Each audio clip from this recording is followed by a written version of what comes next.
நாமத்துக்கு மகிமை உண்டாட்டும். இந்த இனிமையான மாலை வேளை நல்ல குளிர்ச்சியான காற்று வீசிக்கொண்டிருக்கிறது. எங்கேயோ மழை பெய்து கொண்டிருக்கிறது. நல்ல இனிமையான குளிர்ந்த மாலை பொழுது ஆண்டதாம் இந்த வேலையை நம்ம ஆசீர்வதித்து தர வேண்டும். காலத்தில் 6வது ஆவிக்குரிய கூட்டத்தை நாம் தொடங்க இருக்கிறோம். கர்த்தரை நாம் துதித்து மகிமைப்படுத்தி ஆண்டோடைய வார்த்தைக்கு நேராக நாம் மகிழ்ச்சியோடு கடந்து சென்று ஆண்டோடைய வார்த்தையை கேட்டு நாம் வார்த்தையில் நம்மை நிலைப்படுத்த கர்த்தர் நமக்கு உதவி செய்வார். இந்த நேரம் முழுவதும் ஆண்டோடைய மகிமையின் பிரசன்னம் நம்ம ஒவ்வொருவரையும் ஆண்டு கொள்ளட்டும். அது நல்ல ஒரு சூழ்நிலை அமைதியான பொழுதில் கர்த்தர் நம்முடைய வார்த்தையை நம்ம கொடுத்து நம்மை பலப்படுத்தட்டும், நம்மை ஆண்டு கொள்ளட்டும். அவர் நம்மை வழிநடத்த அவருடைய சத்தியத்தையும் வெளிச்சத்தையும் நம்ம கொடுக்கட்டும். அவைகள் நம்மை பரலோகத்துக்கு நேராக அவருடைய சன்னிதானத்துக்கு நேராக நம்ம எடுத்து செல்லும். அந்த வசனங்களும் அந்த வெளிச்சமும் இந்த மாலை வெள்ளமோடு இருக்கட்டும். அதுக்கான தம்முடைய ஊழியக்காரை வெள்ளமையாக கத்தை பயன்படுத்தட்டும். நம் அனைவரும் ஜெபத்தோடு காத்திருப்போம்.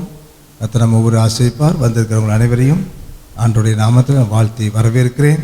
இந்த மாலை வேலையை கத்தை நமக்கு ஆசீர்வாதம் தரும்படியா, இந்த கூட்ட நிகழ்வில் கத்தரை மகிமை விளங்கும்படியா நம்ம அனைவரும் இப்பொழுது ஜெப நிலைக்கு நாம் கடந்து செல்வோம். ஜெபிப்போம். கிருபை இரக்கம் அன்பு நிறைந்த பரம பிதாவே, ஆசீர்வதிக்கப்பட்ட இனிமையான இந்த மகிழ்ச்சியான குளிர்ச்சியான மாலை பொழுதுக்காய் நன்றி சொல்கிறோம். ஆண்டவரே, உம்முடைய தெய்வீக கிருபைக்காய் தேய்க்கிறோம். 33வது நாளில் இறந்து காலத்தில் எங்களை அழைத்து வந்திருக்கிறேன். பல்வேறு அனுபவங்களை கொடுத்துருக்கிறேன். இந்த மாலை வேளையிலேயும் நாங்கள் போய் துதித்து ஆராதித்து மகிமைப்படுத்தி உடைய வார்த்தைகளை நாங்கள் ஆண்டவரே தியானிக்க, உடைய வார்த்தையை கேட்டு நாங்கள் இன்னும் உங்களுக்குள்ளே பலப்பட கிருபைதான். இதாமே எல்லா சூழலையும் சாதமாக்கித்தார். உடைய ஆண்டவரே நாமத்தை மகிமைப்படுத்த இந்த மாலை வேலையை கர்த்தர் உடைய கரங்களை அர்ப்பணிக்கிறோம். சீதோஷ நிலையை உடைய ஆசீர்வாதத்துக்கு சாதமாக்கித்தார். உம்முடைய ஆத்தும அறுவடைக்கென்று அந்த இந்த சூழ்நிலை எல்லாற்றையும் நீர் ஆண்டு கொள்வீராக. நீரே மகிமை ஏற்றுக்கொள்ளும். நீர் அப்படி செய்ய போகிறக்கா துதிக்கிறோம். மீட்பு ரட்சகருமாகிய இயேசு கிறிஸ்துவின் நாமத்தில் பிதாவே, ஆமென். 13வது பாடலை நாம் அனைவரும் பாடுவோம். எண்ணி எண்ணி துதி செய்வாய் என்ற அனைவருக்கும் தெரிந்த பாடல். இந்த பாடல் புத்தகத்தில் 13 எண்ணுள்ள பாடல்.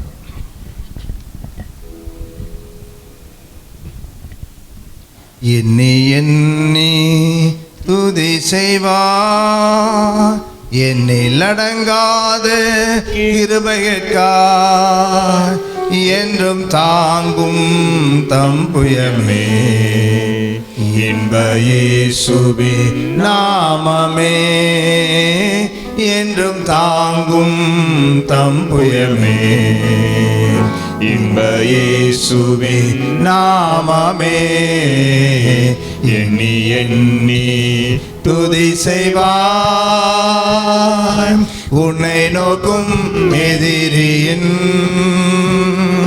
கண்ணின் முன்னில் பதறாதே. உன்னை நோக்கும் எதிரியின் கண்ணின் முன்னில் பதறாதே. கண்மணி போல் காக்கும் கரங்களில் உன்னை மூடி மறைத்தாரே. கண்மணி போல் காக்கும் கரங்களில் உன்னை மூடி மறைத்தாரே. எண்ணி எண்ணி துதி செய்வார் யோர்தான் புரண்டு வரும்போல் எண்ணற்ற வரங்களோ யோர்தான் புரண்டு வரும்போல் எண்ணற்ற வரங்களோ எலியாவின் தேவனெங்கே உந்தன் விசுவாச சோதனையில் எலியாவின் தேவனெங்கே உந்தன் விசுவாச சோதனையில் எண்ணி எண்ணி துதி செய்வார் உனக்கெதிராகவே ஆயுதம் வாய்க்காதே. உனக்கெதிராகவே ஆயுதம் வாய்க்காதே. உன்னை அழைத்தவர் உண்மை தேவன், அவதாசனுக்கு நிதியவர். உன்னை அழைத்தவர் உண்மை தேவன், அவதாசனுக்கு நிதியவர். எண்ணி எண்ணி துதி செய்வார். எண்ணில் அடங்காத கிருபைக்காய் என்றும் தாங்கும் தம் புயமே. இந்த இயேசுவின் நாமமே என்றும் தாங்கும் தம் புயமே. இந்த இயேசுவின் நாமமே எண்ணி எண்ணி துதி செய்வார்.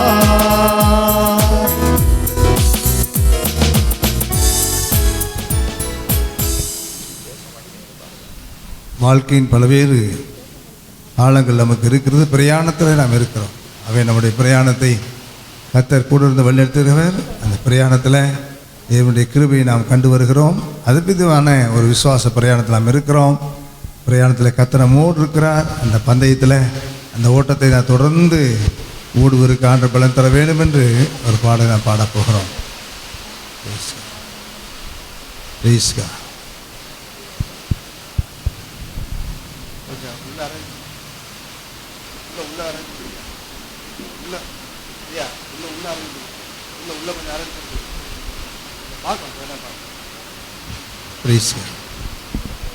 மழை எனக்கு நன்றாக ஹெவி ரெயின், நல்ல குளிர்ச்சியாக இருக்குது. பார்ப்போம். கர்த்தருடைய கிருபை உண்டாகட்டும். தேவன் நாமத்தை மகிமை பாடுவோம். தேவன் மகிமைப்படுவாராக. 219வது பாடலை பாடுவோம். பிரியமானவனே, உன் ஆத்துமா வாழ்வது போல நீ எல்லாவற்றும் வாழ்ந்து சுகமாயிரு மகனே, சுகமாயிரு மகளே என்ற அந்த வாழ்த்து பாடலை நாம் அனைவரும் நம்மை நினைத்து நாம் பாடுவோம். நாம் அப்படிப்பட்ட பயணத்தில் கர்த்தனோடு இருக்கிறார். அந்த பயணத்தின் வழியெல்லாம் நம்ம எப்படியெல்லாம் கர்த்தர் மனிதத்தை சொல்லி நினைத்து நான் பாடுவோம். பிரியமானவனே, உன் ஆத்துமா வாழ்வது போல் நீ எல்லாவற்றிலும் வாழ்ந்து சுகமாயிரு மகனே. பிரியமானவனே, உன் ஆத்துமா வாழ்வது போல் நீ எல்லாவற்றிலும் வாழ்ந்து சுகமாயிரு மகளே. வாழ்க்கை என்பது போராட்டமே, நல்லதொரு போராட்டமே. வாழ்க்கை என்பது போராட்டமே, நல்லதொரு போராட்டமே. ஆவிதரும் பட்டயத ஆவிதரும் பட்டயத எடுத்து போராடி வெற்றி பெறு, எடுத்து போராடி வெற்றி பெறு. பிரியமானவனே, உன் ஆத்துமா வாழ்வது போல் நீ எல்லாவற்றிலும் வாழ்ந்து சுகமாயிரு மகனே. பிரயாணத்தில் மேடும் உண்டு, பள்ளங்களும் உண்டு. பிரயாணத்தில் மேடு உண்டு, பள்ளங்களும் உண்டு. மிதித்திடுவாய் தாண்டிடுவாய், மிதித்திடுவாய் தாண்டிடுவாய். மான்கால்கள் உனக்குண்டு மறவாதே, மான்கால்கள் உனக்குண்டு மறவாதே. பிரியமானவனே, உன் ஆத்துமா வாழ்வது போல் நீ எல்லாவற்றிலும் வாழ்ந்து சுகமாயிரு மகனே. ஓட்ட பந்தயம் நீ ஓடுகிறாய், ஒழுங்கின்படி ஓடு மகனே. ஓட்ட பந்தயம் நீ ஓடுகிறாய், ஒழுங்கின்படி ஓடு மகனே. நெருங்கி வரும் பாவங்களை, நெருங்கி வரும் பாவங்களை உதறி தள்ளிவிட்டு ஓடு மகனே.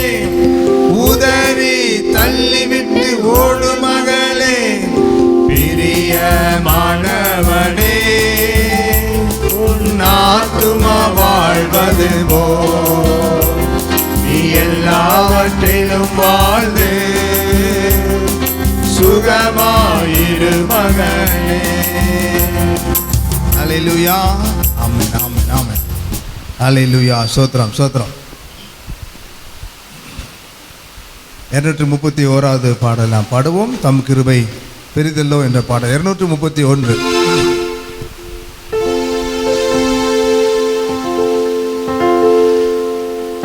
அவருடைய கிருபை ஜீவனிலும் மேலானது. அவருடைய கிருபை நான் பார்க்கிறேன். அந்த கிருபை எங்கே தங்கும்? கிருபை எனக்கு தாரும், அந்த கிருபை எனக்கு வேண்டும் என்று அருமையான ஒரு தேடுதலின் எதிர்பார்ப்பின் பாடல். அந்த பாடலாம் பாடுவோம். 231. தம் கிருபை பெரிதல்லோ எம் ஜீவனிலும் அதே இம்மட்டும் காத்ததுவே இன்னும் தேவை கிருபை தாருமே இன்னும் தேவை கிருபை தாருமே தாழ்மையுள்ளவரிடம் தங்கிடுமே கிருபை தாழ்மையுள்ளவரிடம் தங்கிடும் கிருபை வாழ்நாளெல்லாம் அது போதுமே சுகமுடன் தம்பளமுடன் சேவை செய்ய கிருபை தாருமே சேவை செய்ய கிருபை தாருமே தம் கிருபை பெரிதல்லோ எம் ஜீவனிலும் அதே இம்மட்டும் காத்ததுவே இன்னும் தேவை கிருபை தாருமே இன்னும் தேவை கிருபை தாருமே நிர்மூலமாகாததும் நிற்பாதுமோ கிருபை நிர்மூலமாகாததும் நிற்பாதுமோ கிருபை நீசனின் பாவம் நீங்கினதே நித்திய ஜீவன் பெற்றுக்கொண்டே காத்து கொள்ள கிருபை தாருமே காத்து கொள்ள கிருபை தாருமே நம் கிருபை பெரிதல்லோ எம் ஜீவனிலும் அதே இம்மட்டும் காத்ததுவே இன்னும் தேவை கிருபை தாருமே இன்னும் தேவை கிருபை தாருமே தினம் அதிகாலையில் தேடிடும் கிருபை தினம் அதிகாலையில் தேடிடும் கிருபை மனம் தளர்ந்த நேரத்திலும் பலவீன சரீரத்திலும் போதுமேவும் கிருபை தாருமே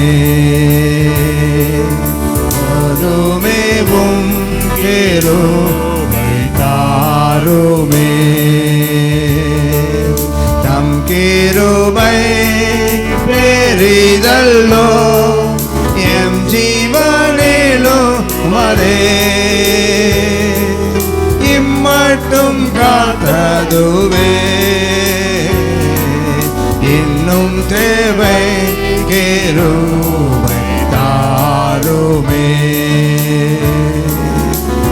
இன்னும் தேவை கிருபை தாருமே. அல்லேலூயா. அவருடைய கிருபை நம்ம எப்பொழுதும் தாங்கி நம்ம எப்பொழுதும் நல்ல நடத்துகிற கிருபை, கர்த்தருடைய கிருபை நம்ம எப்பொழுதும் நம்மை தாங்குவதாக. அல்லேலூயா. ஆமென், ஆமென், ஆமென்.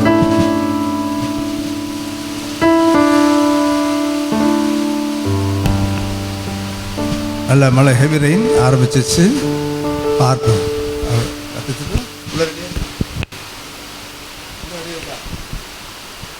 கொஞ்ச நேரம் பார்ப்போம். என்ன நமக்கு டிஸ்டர்பன்ஸ் இன்னும் கூடுதலாக வந்தால் பார்ப்போம். அது வரைக்கும் ஓகே, ரைட். ஓகே. 238வது பாடல் நான் பாடுவோம். தேவா நான் எதினால் விசேஷித்தவன்.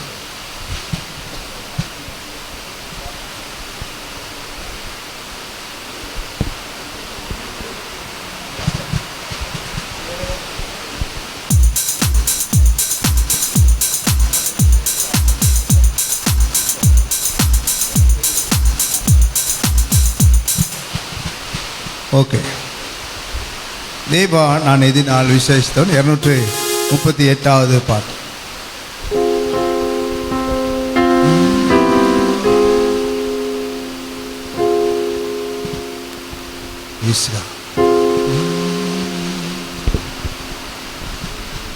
தேவா நான் எதினால் விசேஷித்தவன், ராஜா நான் அதை தினம் யோசிப்பவன். தேவா நான் எதினால் விசேஷித்தவன், ராஜா நான் அதை தினம் யோசிப்பவன். எதினா இது எதினா நீர் என்னோடு வருவதினா, எதினா இது எதினா நீர் என்னோடு வருவதினா. மேக ஸ்தம்பம் மேலிருந்து பாதுகாக்குது, பாதை காட்ட பகல் எல்லாம் கூட செல்லுது. மேக ஸ்தம்பம் மேலிருந்து பாதுகாக்குது, பாதை காட்ட பகல் எல்லாம் கூட செல்லுது. அன்பான தேவன் என்னோடு வருவா, அது போதும் என் வாழ்விலே. ஆமென். அன்பான தேவன் என்னோடு வருவா, அது போதும் என் வாழ்விலே. தேவா நான் எதினால் விசேஷித்தவன், ராஜா நான் அதை தினம் யோசிப்பவன். தேவா நான் எதினால் விசேஷித்தவன், ராஜா நான் அதை தினம் யோசிப்பவன். எதினா இது எதினா நீர் என்னோடு வருவதினா, எதினா இது எதினா நீர் என்னோடு வருவதினா. தாகம் கொண்ட தேவ ஜன பணம் பார்க்குது, அவள் கொண்ட கண்மலையில் கூட செல்லுது. ஆமே. தாகம் கொண்ட தேவ ஜன பணம் பார்க்குது, அவள் கொண்ட கண்மலையில் கூட செல்லுது. என் ஏக்கமெல்லாம் என் தேவன் தீர்ப்பா, சந்தோஷம் நான் காணுவேன். என் ஏக்கமெல்லாம் என் தேவன் தீர்ப்பா, சந்தோஷம் நான் காணுவேன். தேவா நான் எதினால் விசேஷித்தவன், ராஜா நான் அதை தினம் யோசிப்பவன். தேவா நான் எதினால் விசேஷித்தவன், ராஜா நான் அதை தினம் யோசிப்பவன். எதினா இது எதினா நீர் என்னோடு வருவதினா, எதினா இது எதினா நீர் என்னோடு வருவதினா. வாழ்க்கையிலே கசப்புகள் கலந்திட்டாலும் பாசமுள்ள ஒரு மரம் கூட வருது. வாழ்க்கையிலே கசப்புகள் கலந்திட்டாலும் பாசமுள்ள ஒரு மரம் கூட வருது. மாதாவின் நீரை தேனாக மாற்றும் என் நேசர் என்னோடுண்டு. ஆமே. மாதாவின் நீரை தேனாக மாற்றும் என் நேசர் என்னோடுண்டே. தேவா நான் எதினால் விசேஷித்தவன், ராஜா நான் அதை தினம் யோசிப்பவன். தேவா நான் எதினால் விசேஷித்தவன், ராஜா நான் அதை தினம் யோசிப்பவன். எதினால் நீர் என்னோடு வருவதினா, இது எதினா நீர் என்னோடு வருவதினா. நல்ல ஒரு அருமையான அர்த்தம் நிறைந்த பாடல். தினம் தினம் நான் யோசிக்கிறேன்னு சொல்லி அந்த பாடல் ஆசிரியர் அவ்வளோ அருமையாக நினைத்திருக்கிறேன். நான் எதனால விசேஷித்தவன், நான் அதை தினம் யோசிக்கிறேன் என்று சொல்லி அருமையான ஒரு அர்த்தம் உள்ள பொருள் நிறைந்த ஒரு அருமையான பாடம். நான் எதனால் விசேஷித்தவனாக இருக்கிறேன், தினம் யோசித்து பார்க்க எனக்கு ஆண்டவர் வழிநடத்துகிற காரியம். இந்த உலகத்தில் எல்லாமே ஆண்டவர் படைத்துத்தான் ஆதாம் ஏவலை உருவாக்கினார். அவர்களுக்கு தேவையான எல்லாவற்றையும் வைத்திருக்கிறார். அதுக்கு பிறகு அவள் உருவாக்கின காரியத்தை பார்க்க அப்படித்தான் இந்த உலகத்தில் எல்லாவற்றையும் நமக்கு என்று ஆண்டவர் ஏற்கனவே ப்ரிப்பேர் பண்ணி வைத்து விட்டார். அப்படின்னா நாம் தேடி கண்டுபிடிக்க வேண்டியது என்ன? நாம் எதை தேட வேண்டும்? ஆண்டவர் சொன்ன முதலாவது நீங்கள் தேவனுடைய ராஜ்யத்தையும் அவருடைய நீதியும் தேடினாலே போதும். அவருடைய ராஜ்யத்தை தேடும்போது எல்லாம் உங்களுக்கு கூட வரும், எல்லாம் கூட வந்து கொண்டே இருக்கும். ஆண்டவர் எவ்வளோ நாம் அவரை சார்ந்து கொண்டு இருக்க முடியாது. எவ்வளவுக்கு அதிகமாக நம்ம அவரை சார்ந்து கொண்டிருக்கோமோ அவ்வளவுக்கு அதிகமாக தேவன் இந்த உலகத்தை நமக்கென்று வைத்திருக்கிறார். இந்த உலகத்தில் நன்மைகள் நமக்கு இருக்குது. எல்லாமே உணவு காரியங்கள், இந்த உலகத்தில் நாம் அனுபவிக்க வேண்டிய நன்மைகள், சரீரத்தில் நம்ம கொடுக்குற கிருபைகள், நம்முடைய அருமையான வாழ்க்கைகள், சுபிட்சமான வாழ்க்கை கர்த்தர் வைத்திருக்கிறார். அத்தனை நமக்கு இங்கே வைத்திருக்கிறார். நாம் அதற்கு தெரியாமல் ஓடிக்கொண்டிருக்கிறோம், நம்முடைய முயற்சிகளிலே ஓடிக்கொண்டிருக்கிறோம். ஆகவே ஆண்டவர் நமக்கு ஏற்கனவே அதை வைத்திருக்கிறார். ஆண்டவர் நமக்கு எல்லாவற்றையும் நாம் வழிநடத்துகிற கர்த்தர், எல்லா காரியங்களும் கர்த்தர் நமக்கு இந்த உலகத்தில் வாழ்வதற்கு அத்தனையும் அவர் செய்து வைத்திருக்கிறார். Already it was prepared. அது ஏற்கனவே ஆண்டவர் ஆயத்தப்படுத்தி விட்டார். இனி ஆயத்தப்படுத்துவது ஒன்றுமே இல்லை. அந்த ஆயத்தங்கள்லாம் ஆண்டவரே செய்து முடித்து விட்டார், ரெடிமேடாக வைத்து விட்டார். அந்த ஜனங்கள்லாம், சில மக்கள்லாம் வரும்போது எவ்வளோ ஒரு மகிமையான காரியத்தை பார்த்தார். என்ன நடக்கும்னு சொல்லி தெரியாது. இந்த வனாந்தரத்தில் எல்லாவற்றையும் ஆண்டவர் கொடுத்தார். நம்முடைய வாழ்க்கை வனாந்தர வாழ்க்கையில் நமக்கு எல்லாவற்றையும் ஆண்டவர் கொடுக்க ஏற்கனவே அவர் நமக்கென்று முன்கூட்டியே எடுத்து வைத்து விட்டார், முன்கூட்டியே தெரிந்து வைத்து விட்டார். அவைகளாம் என்னுடைய பிள்ளைக்கு வேண்டும் என்று வைத்து இருக்கிறார். ஆகவே நாம் அவரை முழுமையாய் சார்ந்து கொண்டிருப்பதால் நம்முடைய வேலையை, நம்முடைய பலத்தை நான் நம்பாமல், என்னுடைய யுக்தியை, என்னுடைய சாமர்த்தியத்தினாலே நான் வாழ்வேன் என்ற நம்பிக்கையில் இருந்து நம்மை முற்றிலும் இல்லை என்ற இடத்துக்கு வரும்படியாய் நம்மை ஆண்டவர் எதிர்பார்க்கிறார். என்னுடைய ஞானத்தினாலே நான் வாழ முடியாத இடத்துக்கு வரும்படியாய் நம்முடைய சூழ்நிலையில் நம்மை சார்ந்து கொள்ளும்படியாக கர்த்தர் விரும்புகிறார். ஞானியுடைய ஞானத்தை அவர் அற்பமாய் எண்ணுகிறார். வெள்ளத்தில் சாலமோன் சொல்லும்போது அவருடைய ஞானம் எவ்வளோ பெரிது, என்னை போல சம்பாதிக்க முடியுமா, அதுவும் மாயை என்று சொல்லிவிட்டார். என்னை நான் நம்பாமல் தாவீது நன்றாக இருந்திருந்தா என் வில்லை நான் நம்பேன், என் பட்டயம் என்னை ரட்சிப்பதே கிடையாது, அந்த நம்பிக்கையும் எனக்கு இல்லை, அதையும் ஊஜியத்தில் வந்து விட்டார். இந்த உலகத்தில் நல்ல ஒரு வாழ்க்கை வேண்டும் என்று எல்லா மனிதரும் நினைக்கிறோம். அதற்கு பிரயாசப்பட்டு கொண்டு, ஆனால் அந்த பிரயாசத்தை ஆண்டவர் முதலாவது ஃபர்ஸ்ட் என்று சொல்லி முதல்ல ஷிஃப்ட் பண்ணிவிட்டார். முதலாவது நீங்கள் தேவனுடைய ராஜ்யத்தை அவருடைய நீதியும் நீங்கள் தேடும்போது இவையெல்லாம் உங்களுக்கு கூட கொடுக்கப்படும். அதை பிதாவான அறிந்திருக்கிறார். உங்களுக்கு என்ன தேவை என்பதை தேவன் தெரிந்திருக்க. எத்தனை அந்த விசுவாசத்தோடு நான் வரும்படியாக கர்த்தர் விரும்புகிறார். விசுவாசமே உலகத்தில் நமக்கு அந்த விசுவாசம் வரும்போது, அந்த கிருபை நமக்கு வரும்போது நமக்கு பழிச்சென்று வழியை கர்த்தர் கொடுப்போம். அநீதியான மனித வாழ்க்கையில் வேவரிங் ஆஃப் ஸ்பிரிட், அவனுடைய நிதானம் இல்லாமல் நிலைமைகள், டெசிஷன் எடுக்க முடியாது, குழப்பங்கள் இருக்கிறது. என்றால் மனம் ஒரு நிலைப்பாட்டில் இல்லை, அவருடைய வாழ்க்கையில ஒரு சரியான பாதை கிடைக்கல. ஆனால் ஆண்டவருடைய பிள்ளைகளுக்கு சமாதானத்தை கொடுக்க அவரை தேடும்போது, நம்முடைய ஆண்டவர் சமூகத்தில் இருக்கும்போது, நானே அவருடைய வார்த்தைகளை தியானிக்கும் போது நமக்கு உற்சாகம் வருது. அவருடைய செயல்களை பார்க்கும்போது தேவன் நமக்கு செய்வார் என்று ஒரு நம்பிக்கை நமக்குள்ள பிறக்குது. ஆண்டவர் அந்த நம்பிக்கையில நாம் ஜெபித்து நாம் செல்லும்போது நமக்கு ஆண்டவர் பாதையை காட்டுகிறார். நீ நடக்க வேண்டிய வழி நான் உனக்கு காட்டு சொன்ன ஆண்டு நமக்கு காட்டிக்கொண்டே இருப்பார். அழகான ஒரு டைரக்ஷன் நம்ம கொடுத்து கொண்டு எந்த இடத்துக்கு நான் போக வேண்டும், எந்த இடத்துல அந்த ஆசீர்வாதம் இருக்குதுன்னு சொல்லி நமக்கு தெரியாது. நீர் என்னை காண்கிற தேவனாயிருக்கிறார். ஆகாரனுடைய வாழ்க்கையில இதோ துறவு பக்கத்துல இருக்கு, ஆண்டவர் வைத்திருந்த வனாந்தரத்துல துறவு. நீர் என்னை காண்கிறது, நீர் என்னை காண்கிறது. ஆண்டவருக்கு பிரியமா நம்முடைய வாழ்க்கை இந்த தவ காலங்களில ஆண்டவர் நம்மோடு கூட இடைப்பட்டு கொண்டிருப்பது ஆண்டவருடைய பலத்திலே சார்ந்து கொள்ளும்படியா நமக்கு எல்லா நன்மையிலும் கர்த்தர் கொடுத்திருக்கிறார்.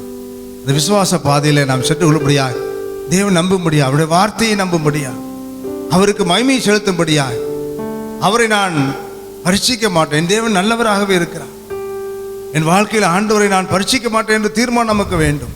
இவர் இப்படி கட்டுப்பட்ட காரியத்தை செய்வார் என்று சொல்லி நாம் அவருடைய தேவனாய் கர்த்தரை பரீட்சை பாராதிருப்பாயாக, அவர் நல்லவர், நன்மையைத்தான் செய்வார் என்ற விசுவாசத்தில் நாம் அவரை சார்ந்து கொண்டிருக்க காரியம். அப்படி என்றால் அடுத்த ஒரு காரியத்தில் எது சார்ந்து கொள்ள வேண்டும்? இயேசுவை சோதித்த பிசாசு அதைத்தான் செய்தார். உனக்கு பசி இருக்கிறது இயேசுவே, உங்களுக்கு பசி இருக்குது, உங்களுக்கு பசி இருக்கிறது, ஆவி இந்த கல்லுகளை அப்பமாக்கும். அது தேவை நிறைந்த இடத்துல அவன் வருகிறான். இல்லை, அது வேறே ஒரு, அப்போ நீ நினைக்கிறது இப்படி அல்ல. தேவனுடைய வாயிலிருந்து புறப்பட ஒவ்வொரு வார்த்தையும் மனுஷன் பிழைப்பான். 50 நாளை மாத்திரமல்ல, கர்த்தருடைய வார்த்தையாளை பிழைப்பான் என்று ஆண்டவர் சொன்னார். ஆண்டவருக்கு அவன் குதியும் தாழ குதியும் என்று சொல்லியிருக்காரு. உன்னை தூதர்கள் தாங்கிக் கொண்டு செல்வார்னு சொல்லி எழுதப்பட்டிருக்கல்லவா?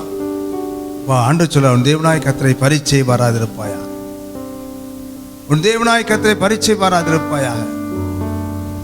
என்னுடைய வாழ்க்கையில என் ஆண்டவரை பரீட்சை பார்க்கலாம். இருந்த குளித்த என்ன நடக்கும்? அதனுடைய வார்த்தை இருக்கிறது. எனக்கென்று நான் பாதை வைத்துக்கொண்டு என்னுடைய தீர்மானத்தில் என் ஆண்டவரை நான் இழுக்க முடியாது. நான் விரும்புகிறபடி இல்லாமல் ஆண்டவர் என்னோடு கூட அவருக்கு பிரியமில்லாமல் வாழ முடியாது. அவருடைய சித்தம், அவரை நான் பரீட்சை பார்க்க மாட்டேன். தேவனாய் கர்த்தரை பரீட்சை பாராட்டு எழுதிருக்கு. என் ஆண்டவருக்கு நான் பிரியமாய் வாழ்ந்தாலே போதும், அதுவே எனக்கு மகிமை கொண்டு வரும். நான் அவரை துக்கப்படுத்த மாட்டேன். கல்வாரி சிலுவையின் அன்பை நான் ருசிக்கிறேன் என்று சொல்லி மனம் மாறுகிற நாட்கள் இந்த நாட்கள். உலகத்தில் நாம் அண்மையான காரியங்களை பெற்றுக்கொள்வதற்காக எல்லாரும் ஓடிக்கொண்டிருக்கிறோம். நீ என்னை பணிந்து கொள் என்று சொல்லி சோதனைக்காரன் இயேசுவையே நோக்கி அந்த கேள்வியை கேட்கிறேன். நீ என்னை பணிந்து கொள்வாயானால் இந்த உலக ராஜ்யங்களையும் அதன் மகிமையும் மேன்மையும் உனக்கு தருவேன் சொல்லி உலகத்தை படைத்தருடத்திலே கேட்பானால் அவருடைய பிள்ளைகளாய் உங்களுக்கும் எனக்கும் என்ன?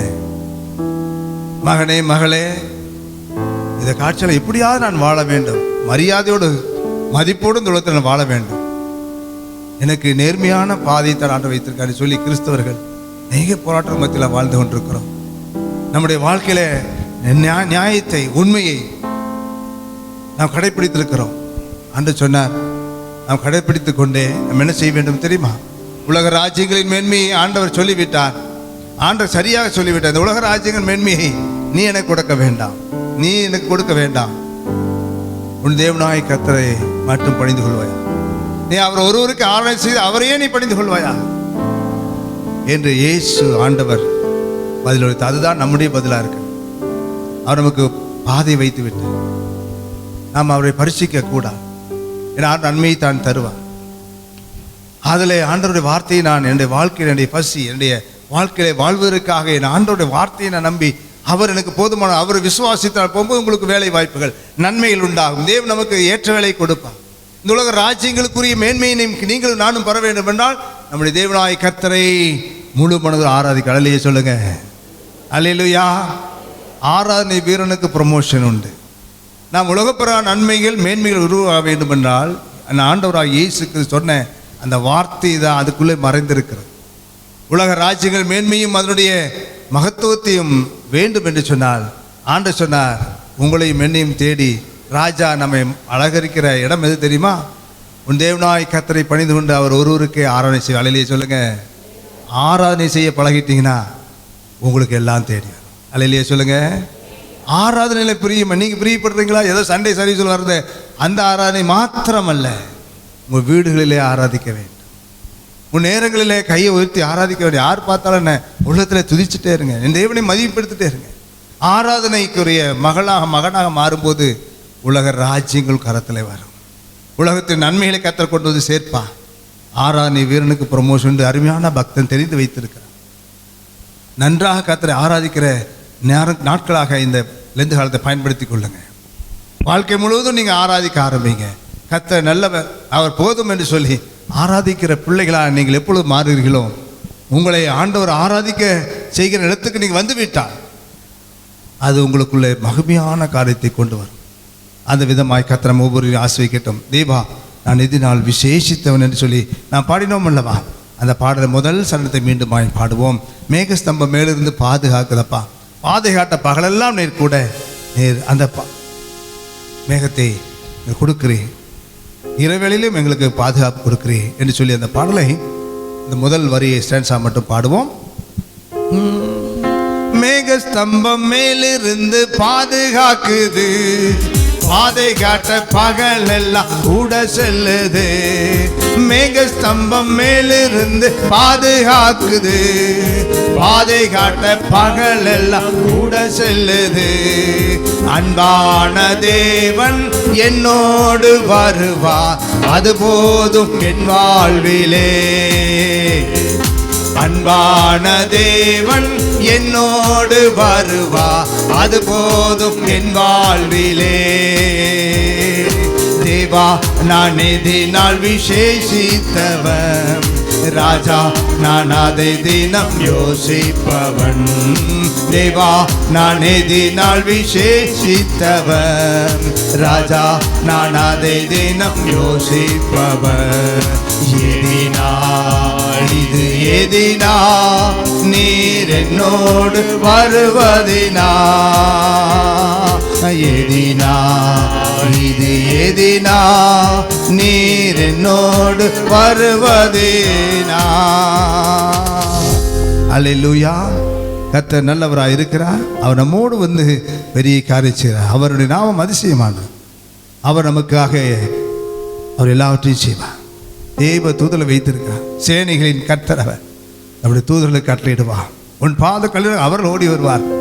என் கால் சறுக்குன்னு சொல்லும்போது, கர்த்தாவே உன் கிருபை என்னை கண்மணி போல பாதுகாப்பு. இஸ்ரவேலை காக்கிறது உறங்குவதுமில்லை தூங்குவதுமில்லை. அவருடைய நிழலை சிலுவை நிழலை நான் தஞ்சமடைந்து விடுவேன் ஆண்டார். ஒரு தீக்கும் அணுகாது, ஒரு இருளின் ஆற்றலும் நம்மை தொடவே முடியாது. கண்மணி போல பாதுகாத்து நேச கரங்களில் அரவணைத்து எந்த மனுஷனுக்கும் தாய்க்கும் தகவலும் இல்லாத அன்பிலே நாம் அதை ருசி பார்க்கிறோமா? ருசி பார்த்து கொண்டே இருக்கிறோம். தாயினும் தகப்பனின் அன்பை காட்டிலும் இயேசுவின் அன்பு எனக்கு இருக்கிறேன்னு சொல்லி நாம் அருமையாய் கண்டு கொண்டிருக்கிறோம் அல்லவா? அந்த அன்பு கடைசி வரையும் நமக்கு ஆண்டவர் கொடுக்கிறார். நம்மை அப்படிப்பட்ட ஆண்டவர் நம்மோடு இருக்கிறார். அல்லேலூயா. அனைவரும் எழுந்து நின்று 297வது பாடலை பாடி அருமையான சகோதரர்களை கொடுக்க போகிறோம். 6வது லெந்துகால ஆவிக்குரிய கூட்டத்தினுடைய நேரத்தில் நாம் இருக்கிறோம். இந்த லெந்துகால கூட்டங்களில் நம்மோடு கூட ஆண்டவருடைய வார்த்தையை நாம் 3 நாளும் பகிர்ந்து கொள்வதற்காக நம்ம நிலைப்பு ஏற்றி வந்திருக்க அருமை சகோதரர் சாம் பிரசாத் அவர்களை நம்முடைய அருட்குடும்ப சார்பில் அன்போடு வாழ்த்தி வரவேற்கிறேன். வந்திருக்கிறேன் உங்கள் அனைவரையும் மீண்டும் ஒரு முறை நான் உங்களை வாழ்த்தி வரவேற்கிறேன். ஆண்டவர் சமூகத்தில் நம்ம அர்ப்பணித்த ஆண்டவரே, இந்த மாலை வேளை இந்த 6வது ஆவிக்குரிய கூட்டத்தில் வந்திருக்கப்பா. 5 கூட்டங்களில் என்னை தொட்டீர். நான் உமக்கு நான் அர்ப்பணித்திருக்கிறேன். என்னோடு கூட மெல்லிய குரலை பேசியிருக்கேன். என்னுடைய வாழ்க்கை அநேக தெளிவுகளை கொடுத்திருக்கிறேன். இந்த மாலை கூட்டத்தையும் எனக்கு ஆசைத்தான். என்னை நீ வழிநடத்தும் அப்பா என்று சொல்லி ஆண்டவர் சமூகத்தில் விட்டு கொடுப்போம். நம்முடைய சிந்தையை, நம்முடைய இதயத்தை ஆண்டவர் கரத்தில் கொடுப்போம். நீர் என்ன சொல்லுங்க நான் அமைதியாக கேட்பேன். அப்படி ரிசீவ் பண்ணிக்கொள்வேன், அதை ஏற்றுக்கொள்வேன் சொல்லி நம்ம அர்ப்பணிக்கிறேன். நாம் எழுந்து நின்று இந்த பாடலை பாடுவோம். இந்த கண்மலையானவரை என்னை காக்கும் தெய்வம் நீரே. எந்த கண்மலையானவரே என்னை காக்கும் தெய்வம் நீரே. என் கண்களை தட்டுவோம். மலையானவரே என்னை காக்கும் தெய்வம் நீரே. வல்லமை மாட்சிமை நிறைந்தவரே, மகிமைக்கு பாத்திரரே. வல்லமை மாட்சிமை நிறைந்தவரே, மகிமைக்கு பாத்திரரே. ஆராதனை உமக்கே, ஆராதனை உமக்கே, ஆராதனை உமக்கே. துதி ஆராதனை உமக்கே, ஆராதனை உமக்கே, ஆராதனை உமக்கே, ஆராதனை உமக்கே. துதி ஆராதனை உமக்கே.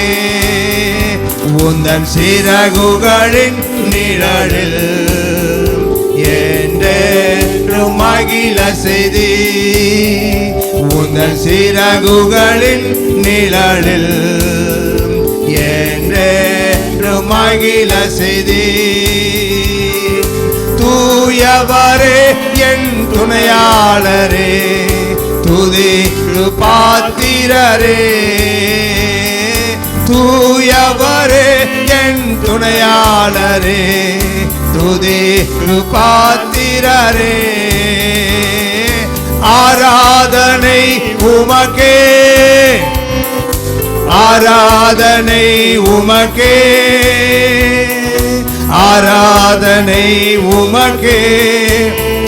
துதி ஆராதனை உமக்கே.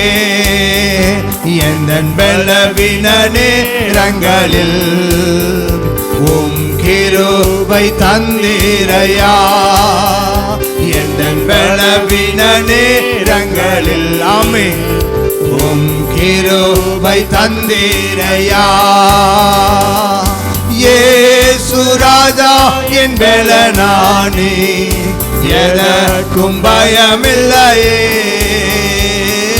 இயேசு ராஜா என் பலனானே, எதற்கும் பயமில்லையே. ஆராதனை உமக்கே, ஆராதனை உமக்கே, ஆராதனை உமக்கே. துதி ஆராதனை உமக்கே, ஆராதனை உமக்கே, ஆராதனை உமக்கே, ஆராதனை உமக்கே. துதி ஆராதனை உமக்கே. எந்த உயிருள்ள நாட்களெல்லாம் உம்மை புகழ்ந்து பாடிடுவே. எந்த உயிருள்ள நாட்களெல்லாம் உம்மை புகழ்ந்து பாடிடுவே. ராஜாணி செய்த நன்மைகளை எண்ணியே துதித்திடுவே. ராஜாணி செய்த நன்மைகளை எண்ணியே துதித்திடுவே. ஆராதனை உமக்கே, ஆராதனை உமக்கே, ஆராதனை உமக்கே. துதி ஆராதனை உமக்கே, ஆராதனை உமக்கே, ஆராதனை உமக்கே, ஆராதனை உமக்கே. துதி ஆராதனை உமக்கே. அல்லேலூயா. தேவன் ஆராதனை பிரியப்படும். தானியேலே, நீர் ஆராதிக்கிற தேவன் உன்னை தப்புவிக்க வல்லவராயிருந்தாரா? சிங்கங்களின் வாயிலிருந்து சிங்கத்தினுடைய கெபிக்குள்ளே உன்னை தேவன், நீர் ஆராதிக்கிற தேவன் உன்னை பாதுகாக்க வல்லவராய் இருந்தாரா? அல்லேலூயா. அவன் தரைக்கு மேலிருந்து முகத்துக்கு முகம் பார்க்காத நேரத்தில் தானியேல் சிங்கத்தின் குகைக்குள்ளே போடப்பட்டதை ராஜா அறிந்திருந்தும் அவன் விசுவாசத்தோட கேட்கிறான், நீர் ஆராதிக்கிற தேவன் உன்னை தப்புவிக்க வல்லவராய் இருந்தாரா? அந்த கேள்விக்கு அந்த குழியிலிருந்து பதில் வரும் என்று சொல்லி ராஜா நம்பினான். அல்லேலூயா, அல்லேலூயா. இரவெல்லாம் அவனுக்கு தூக்கமே வரவில்லை. அதிகாலையில் இருட்டோடு ராஜா சிங்கங்களின் வாய்க்கு இந்த ஆராதனை வீரனை தேவாதேவன் தப்புவிப்பார். ஆராதனை வீரனுக்கு சிங்க கெபியோ வேற எந்த பிரச்சனையோ இருக்கவே கர்த்தர் அனுமதிக்க மாட்டார். அதை ஆண்டவர் பொறுப்படுத்துவோம். அதிலே சொல்லுங்க அல்லேலூயா. நாம் கரம் தட்டி கர்த்தரை மைப்படுத்துவோம். அல்லேலூயா. என் பிரச்சனை கர்த்தர் பொறுப்படுத்திக் கொள்வா. என் தேவனை ஆராதிக்கிற நேரத்தில் கர்த்தர் பொறுப்படுத்திக் கொள்வா. கர்த்தரை துதிங்க. அல்லேலூயா. இந்த மாலை வேளையிலே ஆண்டவரே எனக்கு நீ பொறுப்பாளி, நீர் தான் எல்லாம் உங்களுக்கு சமர்ப்பித்து விட்டேன்னு சொல்லி கர்த்தரை மைப்படுத்து. அப்பா, இந்த மாலை வேளையிலே நீரே எனக்கு தஞ்சம், எனக்கு பதில் நீர்தான். என்னுடைய வாழ்க்கையினுடைய அத்தியாயத்தை மாற்றுகிறவர் நீர்தான் ஆண்டவர். உமக்கு தெரியும், ஜனங்களுக்கு தெரியும் இவர்கள் கிறிஸ்தவர்கள் என்று சொல்லி கர்த்தர் நம்ம எல்லாம் முத்திரித்து வைத்திருக்கிறார். ஆண்டுடைய பிள்ளை, அப்பா இந்த ராப்பொழுதுல உம்மை நான் ஆராதிக்கிற நான் பார்க்க விரும்புகிறேன். உம்மை நான் பரிசோதிக்க விரும்பவில்லை. என் தேவனை பரீட்சைக்கு பார்க்கிற இந்த இடத்துக்கு நான் வரவில்லை ஆண்டவர். என் காரியம் ஆகுமா ஆகாதா என்று சொல்லி நான் உம்மை பரீட்சைக்கு நான் வரவில்லை. எனக்கு சுகம் கிடைக்குமா கிடைக்காதா, என் வாழ்க்கை பிரச்சனை மாறும் என்று நினைக்கவில்லை. நீ எல்லாவற்றுக்கும் போதுமான சொல்லி இப்போ நான் உணர்ந்து கொள்ள சொல்லி கர்த்தரை நோக்கி பாருங்க. அல்லேலூயா. ஒப்பு கொடுங்க. இந்த மாலை வேளை ராஜா உமக்கு ஆராதனையிலே என்னை நான் ஒப்பு கொடுக்கிறேன். என் முழு மனதோடும், என் முழு ஆத்மாவோடும், முழு பலத்தோடும் உமக்கு நான் அன்புகிறேன். எனக்கு உதவி செய், எனக்கு உதவி செய். நான் இனிமேல் உண்மையில அன்புகிறேன். அப்படி என்றால் எனக்கு எல்லாவற்றையும் அந்த பொறுப்படுத்திக் கொள்வான். அன்பின் நாயகன், அந்த அன்பின் நிமித்தம் நமக்காக எல்லாவற்றையும் செய்து முடி. கர்த்தர் எனக்காக யாவையும் செய்து முடிப்பார். அல்லேலூயா. ஷக்கர். அவ கர்த்தரை துதிங்க, கர்த்தரை மகிமைப்படுத்துங்க. அப்ப அந்த மாலை வேளை நல்லவராக இருக்குன்னு சொல்லி நான் அறிக்கையிட்டு இந்த மாலை வேளை வந்திருக்க ராஜா, கர்த்தாவே இறங்கும், நீர் மகிமையா வெற்றி சிறப்பிறா அந்த மாலை வேளை என்று சொல்லி கர்த்தரை நோக்கி ஒவ்வொரு உள்ளத்துல கூப்பிடுங்க. அப்பா இறக்கப்படும், உம்முடைய மகிமையின் பிரசனை காணட்டும். ஒரு ஜனத்துக்கு நான் சாட்சியா எழும்பட்டும். அப்பா இந்த மாலை கூட்டம் எனக்கு ஆசீர்வாதமான கூட்டம் மாற்றித்தாருன்னு சொல்லி ஒரு சிறிய எதிர்பார்ப்போடு நம்முடைய இருதயத்தை ஆண்டவருக்கு ஒப்புக் கொடுப்போம். என்ன காரியம் இருந்தாலும் தேவன் தலைகளாய் மாற்றுவா. உன்னுடைய துக்கத்தை நாட்களை மாற்றுவா. உன்னுடைய துயரத்தின் வேலை மாறிப்போ. அந்த காரியங்கள்லாம் ஆண்டவர் புரட்டி போடுவார். அவருடைய துயரங்களை புரட்டி போடுவார். வெக்கத்துக்கு பதிலாக இரண்டத்திலான மகிமையை சேர்ந்து வரும். மகிழ்ச்சி உண்டாக்குவார், கணத்தை உருவாக்குவார். என் ஆண்டவர் போதுமானவர். இப்போ அவரை சார்ந்து கொள்கிற இந்த மாலை வேளை என்னை நான் சார்ந்து கொள்ளவில்லை ஆண்டவர். நீங்கள் சார்ந்து கொண்டிருப்ப உங்களுக்கு நன்மையாக இருக்கா, லபியா, அது உங்களுக்கு லாபமாக இருக்கா? என் ஆண்டவரை சார்ந்து கொள்ள. அப்பா சிலுவை அண்டையில் நான் வருகிறேன். அந்த சிலுவைக்கு முன்பாக என்னை தாழ்த்துகிறேன்.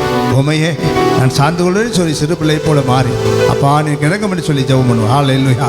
நன்றி பிதா. அந்த மாலை வேலையை காத்திருக்கிறோம். இந்த மாலை வேலையை கர்த்தங்களோடு கூட இருப்பது ஒரு நன்றியோடு துதிக்கிறோம். தேவரே இந்த மாலை வேலையிலே கர்த்தருடைய வார்த்தை எங்கள் வருவதாக, எங்கள் நோக்கி வருவதாக.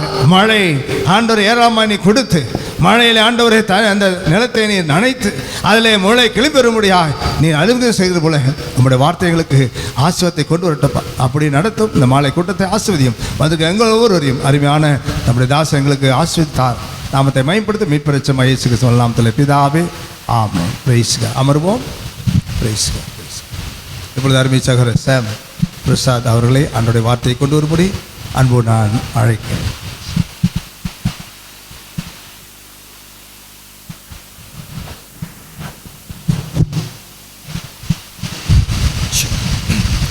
கர்த்தருடைய பரிசுத்த நாமத்திற்கு மகிமை உண்டாவதாக. வந்திருக்கிறவர்கள் யாவரும்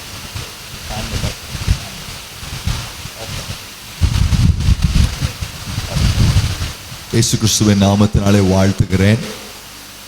என்னை அன்பாய் அழைத்த போதகர் ஐயா அவர்களுக்கும் அவர்கள் குடும்பத்திற்கும் என்னுடைய அன்பின் வாழ்த்துக்கள். கமிட்டியில் இருக்கிற ஒவ்வொருவருக்கும் என்னுடைய வாழ்த்துக்கள்.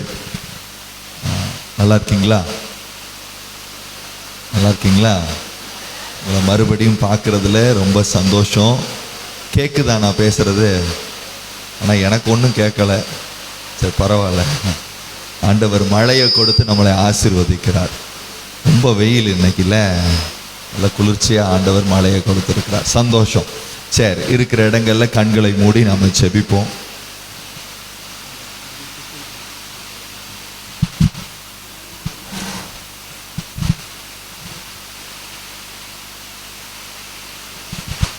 நாம் ஜெபிப்போம். Thank you father.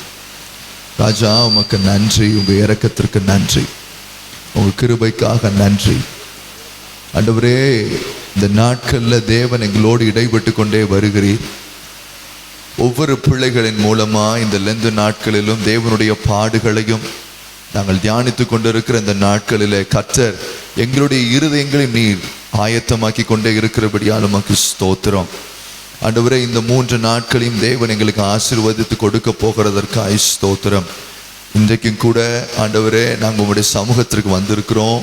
உடைய வசனத்தை கேட்கிறதற்கும் உங்களுடைய வார்த்தைக்கு கீழ்ப்படுகிறதற்கு எங்கள் இருதயங்களை ஒருமனப்படுத்துகிறதற்கும் இந்த இடத்திற்கு கூடி வந்திருக்கிறோம். பரிசுத்த ஆவியானவரே, எங்களுக்குள்ள கிரியை செய்யும், எங்களை பலப்படுத்தும், எங்களுடைய சிந்தைகள் நினைவுகள் எல்லாம் ஒருமனப்படுத்தும். ஆண்டவரே, நாங்கள் என்னென்ன காரியங்கள் எல்லாம் எங்கள் இருதயங்களில் அழுத்தி கொண்டு இருக்கிறதோ அவைகள் எல்லாவற்றையும் நீர் அறிந்திருக்கிறீர். எங்களுடைய பெருமூச்சின் சத்தத்தை கூட நீர் அறிந்திருக்கிறது போல ஆண்டவரே, நீர் இன்றைக்கு இறங்கி வந்து கர்த்தர் எங்களுடைய பெருமூச்சின் சத்தங்களை கேட்டு அதற்கு பதில் கொடுக்க போகிறதற்காக உமக்கு ஸ்தோத்திரம். தேவனுடைய கிருபையினாலே இரக்கத்தினாலே தேவன் அலங்கரியும். அப்பா, அற்பமான மனுஷன், இது அசுத்தம் உள்ள உதடு, இதை தொடும், இதுல இருந்து புறப்படுற வார்த்தையெல்லாம் ஆண்டவரே எங்களுடைய இருதயத்தை தைக்கற்றும், எங்களுடைய சிலுவைக்கு நேராக எங்களுடைய சிந்தைகளை திருப்பற்றும். உங்களுடைய நாம மாத்திரம் மகிமைப்படற்றும். இயேசுவின் நாமத்தில் ஜெபிக்கிறேன் பிதாவே, ஆமென்.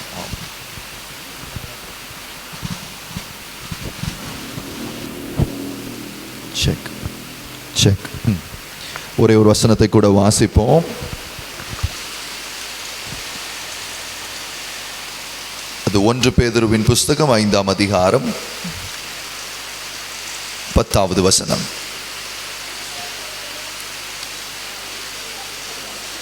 சத்தம் கேட்கல, நானே வாசிக்கிறேன். கிறிஸ்து இயேசுவுக்குள் நம்மை தமது நித்திய மகிமைக்கு அழைத்தவராய் இருக்கிற சகல கிருபையும் பொருந்திய தேவன் தாமே கொஞ்ச காலம் பாட அனுபவிக்கிற உங்களை சீர்படுத்தி ஸ்திரப்படுத்தி பலப்படுத்தி நிலைநிறுத்துவாராக. யாராவது ஒருத்தட்ட மைக் கூட கொடுத்துட்டிங்கன்னா நல்லது. மைக் வாசிக்கிறதுக்கு கேட்கலையா?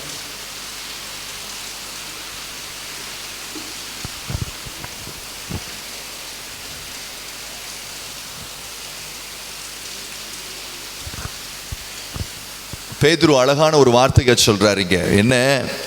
கிறிஸ்து இயேசுவுக்குள் நம்மை தமது நித்திய மகிமைக்கு அழைத்தவராய் இருக்கிற நம்மளை எல்லாம் கர்த்தர் அழைத்திருக்கிறார். தம்முடைய இரத்தத்தினாலே கழுவி இருக்கிறார். இந்த மரணத்தின் அவருடைய இந்த நாட்களில் நம்ம தியானித்து கொண்டிருக்கிற இந்த நாட்களில் மேன்மையா எண்ணப்படுகிற ஒரு காரியம் என்னன்னா, தேவனுடைய பாடுகளும் அவர் நமக்காக சிந்தி இருக்கிற இரத்தமும் அவருடைய பிற்கப்பட்ட சரீரத்தையும் நாம் நினைவு கூறுகிற அந்த நாட்களிலே பேதுரு ஒரு அற்புதமான வார்த்தை நமக்கு சொல்லுகிறார். என்ன சொல்லுகிறார் என்றால், இவ்வளவு கஷ்டப்பட்டு இவ்வளவு பாடுகளை அனுபவித்த ஆண்டவர் எதற்காக அதை செய்தார்? அது ஒரு அழைப்பு. எல்லாரும் சொல்லுவாங்க இயேசு மரித்தார். நான் என்னால் சொல்ல முடியும், இயேசுவனுடைய மரணம் என்பது ஒரு இன்விடேஷன். என்னது? சத்தமா?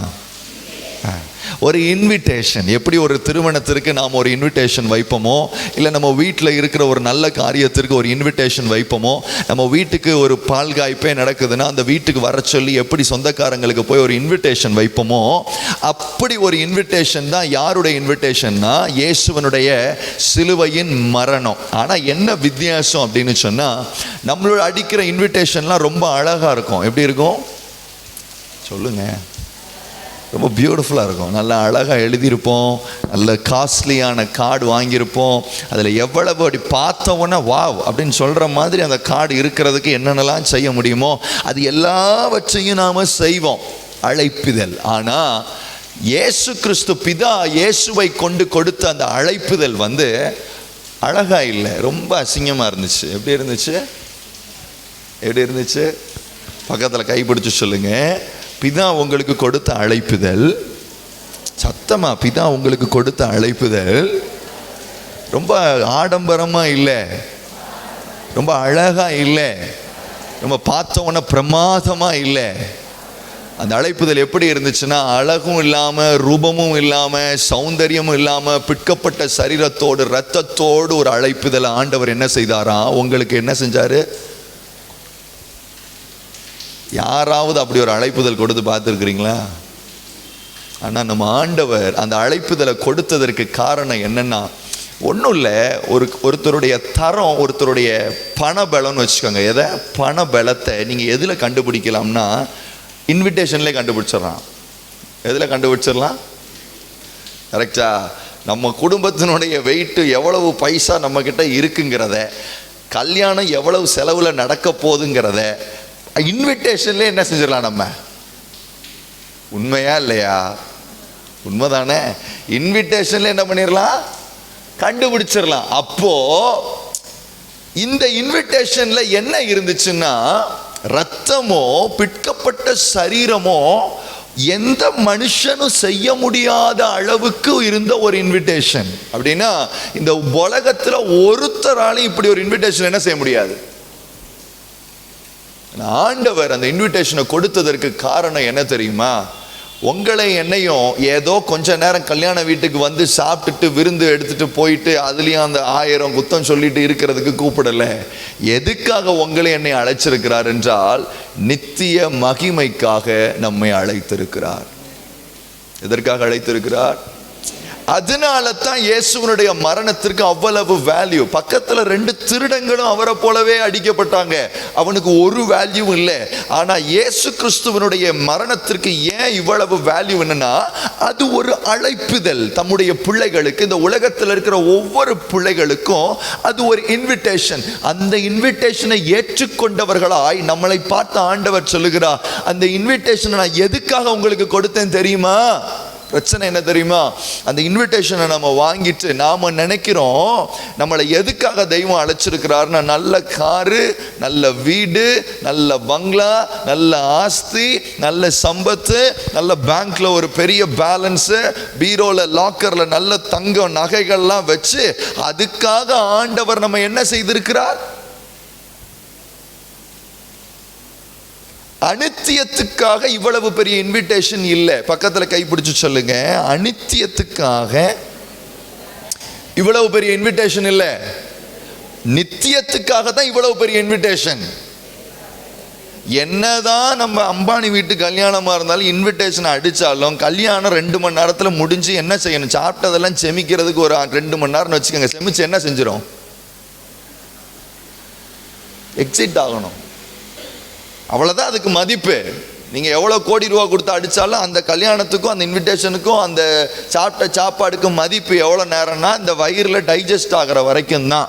ஆனால் நம்ம ஆண்டவர் கொடுத்திருக்கிற இன்விடேஷனுடைய மதிப்பு என்னன்னா, நித்தியம், அழியாது, குறையாது, திருடப்படாது, சுருங்கி போகாது, நித்தியமாய் வாழக்கூடிய ஒரு வாழ்க்கைக்கு அவர் இந்த அழைப்புதலை கொடுத்திருக்கிறார்.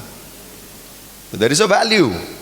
சிலுவையை பார்க்கும்போது உங்களுக்கு அந்த வேல்யூ தெரியணுமே தவிர, இன்னைக்கு என்ன வேல்யூ தெரியும்னா, அவருடைய மரணத்தினால என்ன செய்யறோம் அப்படின்னா, பிச்சைக்காரனா இருக்கிற உடனே என்ன செய்வார்? பணக்காரனா? இதே சுவிசேஷத்தை நீங்க போய் அதானிக்கிட்டையும் அம்பானிக்கிட்டையும் சொல்ல முடியுமா? அம்மா கவலைப்படாதீங்க அம்பானி சார், உங்களை ஆண்டவர் நீங்க ரொம்ப பிச்சைக்காரனா இருக்கிறீங்க, உங்களுக்கு இன்னும் நல்ல உயர்வை நம்புவாரா? நல்ல ஒரு பாடி பில்டரு, நல்ல உடம்புல ஒரு வியாதியும் இல்லாத ஆள், கவலைப்படாதீங்க, இயேசு உங்களுக்கு வியாதிக்காக தான் என்ன செஞ்சுருக்காரு. அவர் என்ன சொல்லுவார்? உன்னைய பார்த்தா தான் எனக்கு எப்படி தெரியுது, இப்போ நான் நல்லா தான். பிரச்சனை என்னன்னா, எதுக்காக இது இவ்வளவு வேல்யூ ஆண்டவர் செலுத்திருக்கிறாருங்கிறது என்பது கிறிஸ்தவர்களாகிய நமக்கு கூட என்ன செய்ய மாட்டேங்குது. நம்மளும் இன்னும் அந்த அற்பமான காரியத்துக்குள்ள, அதே குதிரை வண்டிக்குள்ள அப்படியே சடன்னு சுத்திக்கிட்டு, ஆண்டவர் இதுக்காகத்தான். எதுக்கு காணிக்க போடுறோம் சொல்லுங்க?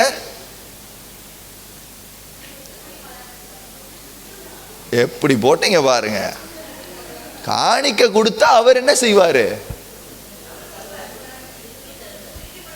10 கொடுத்தா அமுக்கி குலுக்கி சறுக்கி ஒன்றும் சறுக்காது. அமுக்க வேண்டாம், குலுக்க வேண்டாம், சறுக்கவும். அப்போ நம்ம எண்ணம் எவ்வளவு அந்த இன்விடேஷனை பார்க்கும்போது ஆண்டவர், நீங்கள் கொஞ்சம் யோசிங்க, அந்த இன்விடேஷனை கொடுத்தவர் என்ன வீட்டுக்கு நம்ம போகிறோம், என்ன கல்யாணத்துக்கு நம்ம போகிறோம், எப்பேற்பட்ட ஸ்தானத்தில் நம்மளை வைக்கிறோன்னு கூட தெரியாமல் நாம் அந்த இன்விடேஷனை ஏற்றிருக்கோம்னா கவனிங்க. ஆண்டவர் சொல்றாரு, கல்யாண வீட்டுக்கு எல்லாரையும் அழைக்கிறார். அழைக்கும் போது அதுல ஒருத்தன் கல்யாண வஸ்திரம் இல்லாமல் இருந்தான். என்ன செஞ்சான்? வஸ்திரம் இல்லாமல் சொல்ல, கல்யாண வஸ்திரம் இல்லை, அந்த உள்ள வர்றதற்கான ஒரு தகுதியான வஸ்திரம் இல்லைன்னு உடனே ஆண்டவர் என்ன சொல்றாருன்னா, இவனை புறம்பான இடத்துக்கு என்ன செய்யுங்க. ஏன் தெரியுமா? ஐயா, நான் உனக்கு கொடுத்ததனுடைய இன்விடேஷனுடைய வேல்யூவை நீங்க என்ன செய்யல. அசால்ட்டா நீ உள்ள வந்துட்ட தம்பி, கல்யாண வீட்டுக்கு இன்விடேஷனை வாங்கிட்டு. இன்னைக்கு நினைப்பு என்னன்னா, கல்யாண வீட்டுக்குள்ள போனா மட்டும் போதும், நம்மள ஆண்டவர் இல்ல. வீட்டுக்குள்ள போன ஒண்ணு வீட்டுக்குள்ள போகணும், அது நம்பர் 1. அப்படியே போனாலும் கரெக்டா எது பார்க்கறாருன்னா, திருமண வீட்டோடைய ட்ரெஸ். அப்படின்னா என்ன அர்த்தம்? நீங்க அவர் மரித்த மரணத்தினுடைய குவாலிட்டியை உணர்ந்திருக்கிறீங்களான்னு டெஸ்ட் பண்றாரு. பக்கத்துல பார்த்து சொல்லுங்க, எதுக்காக மரிச்சாருங்கிறத, அந்த குவாலிட்டியை நீங்க உணரணும்னு நினைக்கிறார். அது உணராம இன்விடேஷனே கையில இருந்தாலும் சரி, வேஸ்ட். அல்லேலூயா. அதனால தான் பேதுரு அழகா எழுதுறார், உங்களை எதற்காக அழைத்தவர் என்றால் நித்திய மகிமைக்காக. இந்த நாட்கள்ல நான் சொல்றேன், நேற்று நல்ல ஒரு போதகரோட பேசிக்கிட்டு இருக்கிறதுக்கு ஆண்டவர் உதவி செய்தார். அதுவும் வரப்போற காரியங்களை குறித்து. அவர் நல்ல ஒரு ஸ்காலர். அவர்கிட்ட இந்த தீர்க்க தரிசனங்கள் எல்லாம் குறித்து அவர்கிட்ட ஒரு காலையிலேருந்து ராத்திரி வரைக்கும் ஒரு 6-7 மணி நேரம் உட்காந்து ஒரு பைபிள் ஸ்டடி மாதிரி 1-on-1 அவர் கூட படித்தோம். ரொம்ப நல்லா இருந்துச்சு. அப்போ நாங்கள் தியானிச்சுக்கிட்டே இருக்கும்போது கால்குலேஷன் எல்லாம் போட்டு ஒரு வழியாக டைம்லைன் எல்லாம் போட்டு, ஹீப்ரூ கேலண்டர் டைம்லைன்லாம் போட்டு அப்படி இப்படின்னு படித்து பார்க்கும்போது நான் சொல்கிறேன், வருஷம் நம்ம நினைக்கிறத காட்டிலும் சீக்கிரமாக என்ன செய்ய போகுது. ஏசப்பாவனுடைய வருகையும் சரி, அந்தி கிறிஸ்துவனுடைய வருகையும் சரி, பாடுகள் நிறைந்த இடமா இருக்கட்டும், அந்த நேரமா இருக்கட்டும், நீங்க நினைக்கிறதுக்கு முன்னாடி என்ன செய்ய போகுதுன்னா அந்த காலங்கள் வரப்போகுது. இதை நம்ம எப்படி பார்க்கலாம்னா, நித்தியம் சீக்கிரம் தொடங்க போகுதுன்னு, இது முடிய போகுதுன்னு நினைக்காதீங்க. எது தொடங்க போகுது? அப்ப இந்த இன்விடேஷன் இன்னைக்கு அந்த தடவை ஆண்டவர் உங்களுக்கு நினைவுபடுத்த விரும்புகிறார். என்ன தெரியுமா? there is a weight behind my invitation. என்ன இன்விடேஷன் தெரியுமா? என்ன வெயிட் தெரியுமா? you have called for eternal glory. நீங்க ஏதோ அநித்தியமான மகிமைக்காக நான் உங்களை அழைக்கல. எதுக்காக அழைச்சிருக்கிறேன்னா, நித்தியமான மகிமை. மனுஷனுடைய மகிமை என்ன அப்படின்னு வேதம் சொல்லுதுன்னா, அவனுடைய செல்வம். என்னது? மனுஷனுடைய மகிமை என்ன? அவனுடைய செல்வம். இன்னைக்கு பிரச்சனை என்னன்னா, நாம மனுஷங்கிறத நினைச்சுக்கிட்டே இருக்கிறது தான். நான் பக்கத்துல கை பிடிச்சிருங்க, நீங்க மனுஷன் இல்லை, நீங்க மனுஷி இல்லை, தேவ மனுஷன், தேவ மனுஷி. there is a standard.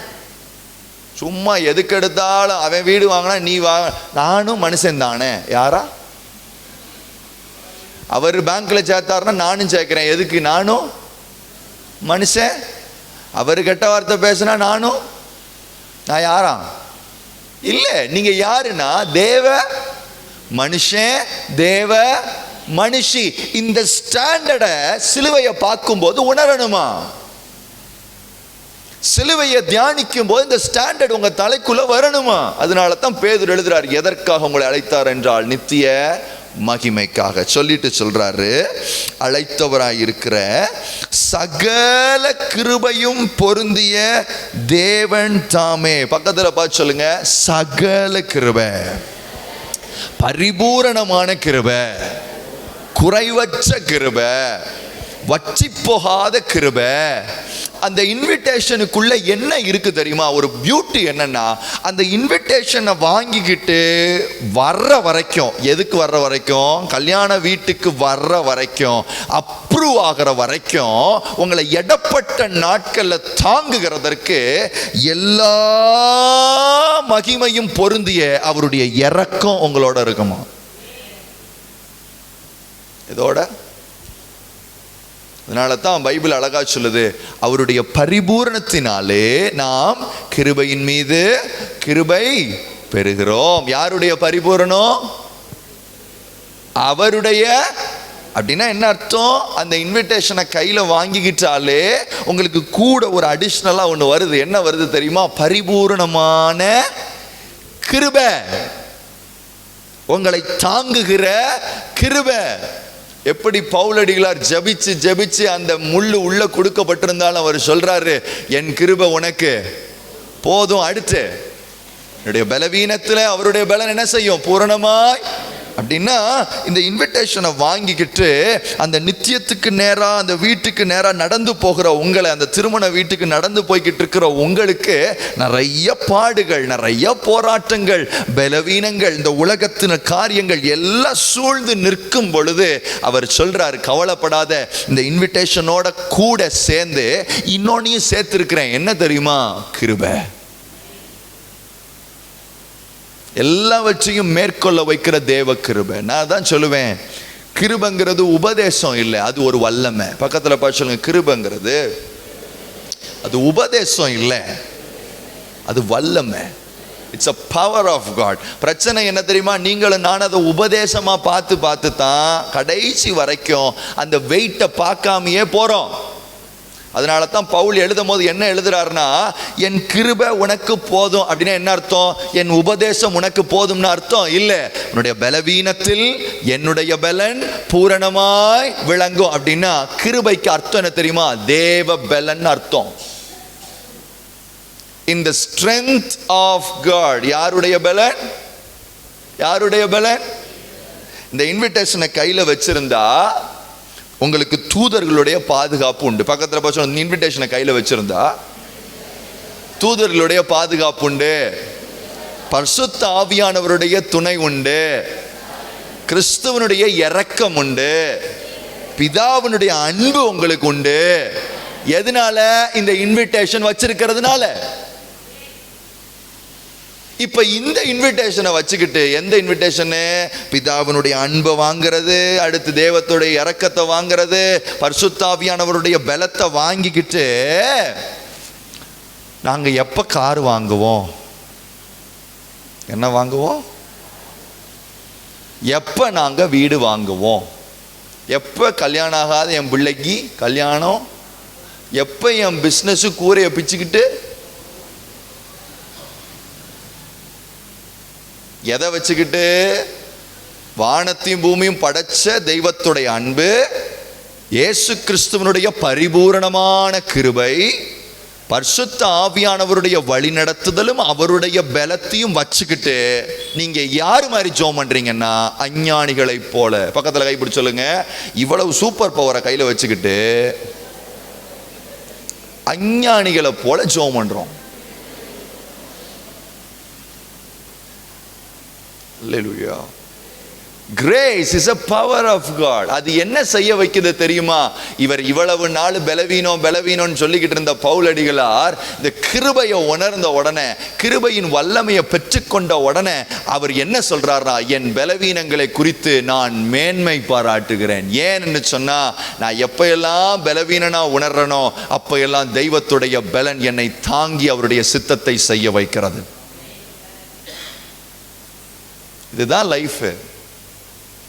இதுதான் life. For this is the purpose that we have called for. இதுக்கு தான் ஆண்டவர் நம்மளை அழைச்சிருக்கிறார், வேற எதுக்கும் அழைக்கல. நம்மளை உடனே இதுல இருந்து அதுக்கு கூப்பிட்டா. அதனால தான் நான் சுவிசேஷம் எங்க போய் அறிவிச்சாலும் இயேசு ஆடு தருவார், மாடு தருவார், வீடு தருவார்னு சொன்னதே. அது எவ்வளவு பெரிய, நான் பிச்சைக்காரங்கிட்ட போய் சுவிசேஷம் சொன்னா கூட, யாருக்கிட்ட? பணமே இல்லாத ஒரு ஆளுகிட்ட, தரித்திரத்தில் இருக்கிற ஒரு ஆளுகிட்ட போய் சொன்னா கூட என்ன சொல்லுவேன்னா, ஒருவர் அழைப்பு கொடுத்திருக்கிறாருப்பா. என்ன? நித்தியமான ஒரு வாழ்க்கைக்கு என்ன செஞ்சிருக்கிறாரு? அழைப்பு கொடுத்திருக்கிறார். எவன் ஒருவன் அவருடைய ராஜ்யத்தை தேடுகிறானோ அவனுக்கு இதெல்லாம் கூட கொடுக்கப்படும் சொல்லுவேன். அல்லேலூயா. பிரச்சனை என்னன்னா, நீங்களும் நானும் வெளியில போய் என்ன சொல்லுவோம்னா, பணம் இல்லாம இருக்கிற உனக்கு எங்க சர்ச்சுக்கு வா, என்ன கிடைக்கும் சொல்லுங்க. ஏன் சிரிக்கிறீங்க? சர்ச்சுக்கு வா, என்ன கிடைக்கும்? பணம் கிடைக்கும். அவரும் சர்ச்சுக்கு வருவார், என்ன கிடைச்சிரும் சொல்லுங்க? பணம் கிடைச்சிரும். அதுக்கு அடுத்தது நம்ம சர்ச்சோடைய மெம்பராகவே ஆயிடுவார். எதுக்காக? இன்னும் நிறைய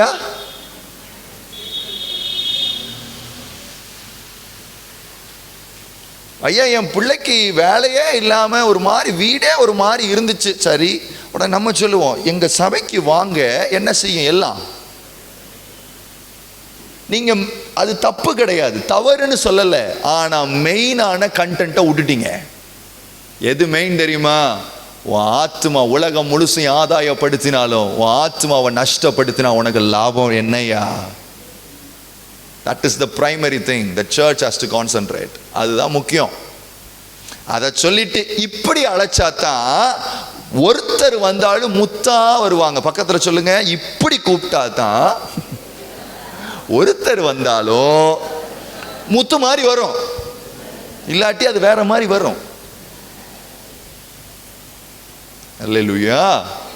இப்ப இப்படி ஒரு அழைப்பை பேக்கப் பண்றதுக்கு ஆண்டவர் என்ன சொல்றாருன்னா, தம்பி நீ சாதாரணமா உன்னை விட்டுட்டு போயிடலப்பா, கிருபை என்ன செஞ்சிருக்கேன் உனக்கு, என் கிருபை உனக்கு போதும், உன் பலவீனம் எல்லாவற்றிலும் என்னுடைய பலன் என்ன செய்யும், பூரணமாய் விளங்க சொல்லிட்டு சொல்றாரு.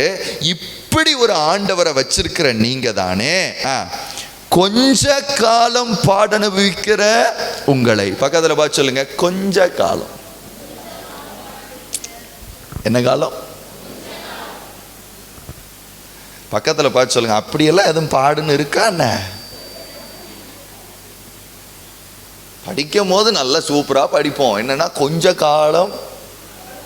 அது நல்ல ஒரு பாட்டு கூட இருக்கு. என்ன பாட்டு அது? கொஞ்ச காலம் இயேசுவுக்கா. அந்த பாட்டை பாடும் போதெல்லாம் தெய்வம் கண்ணீர் வடிப்பாரு.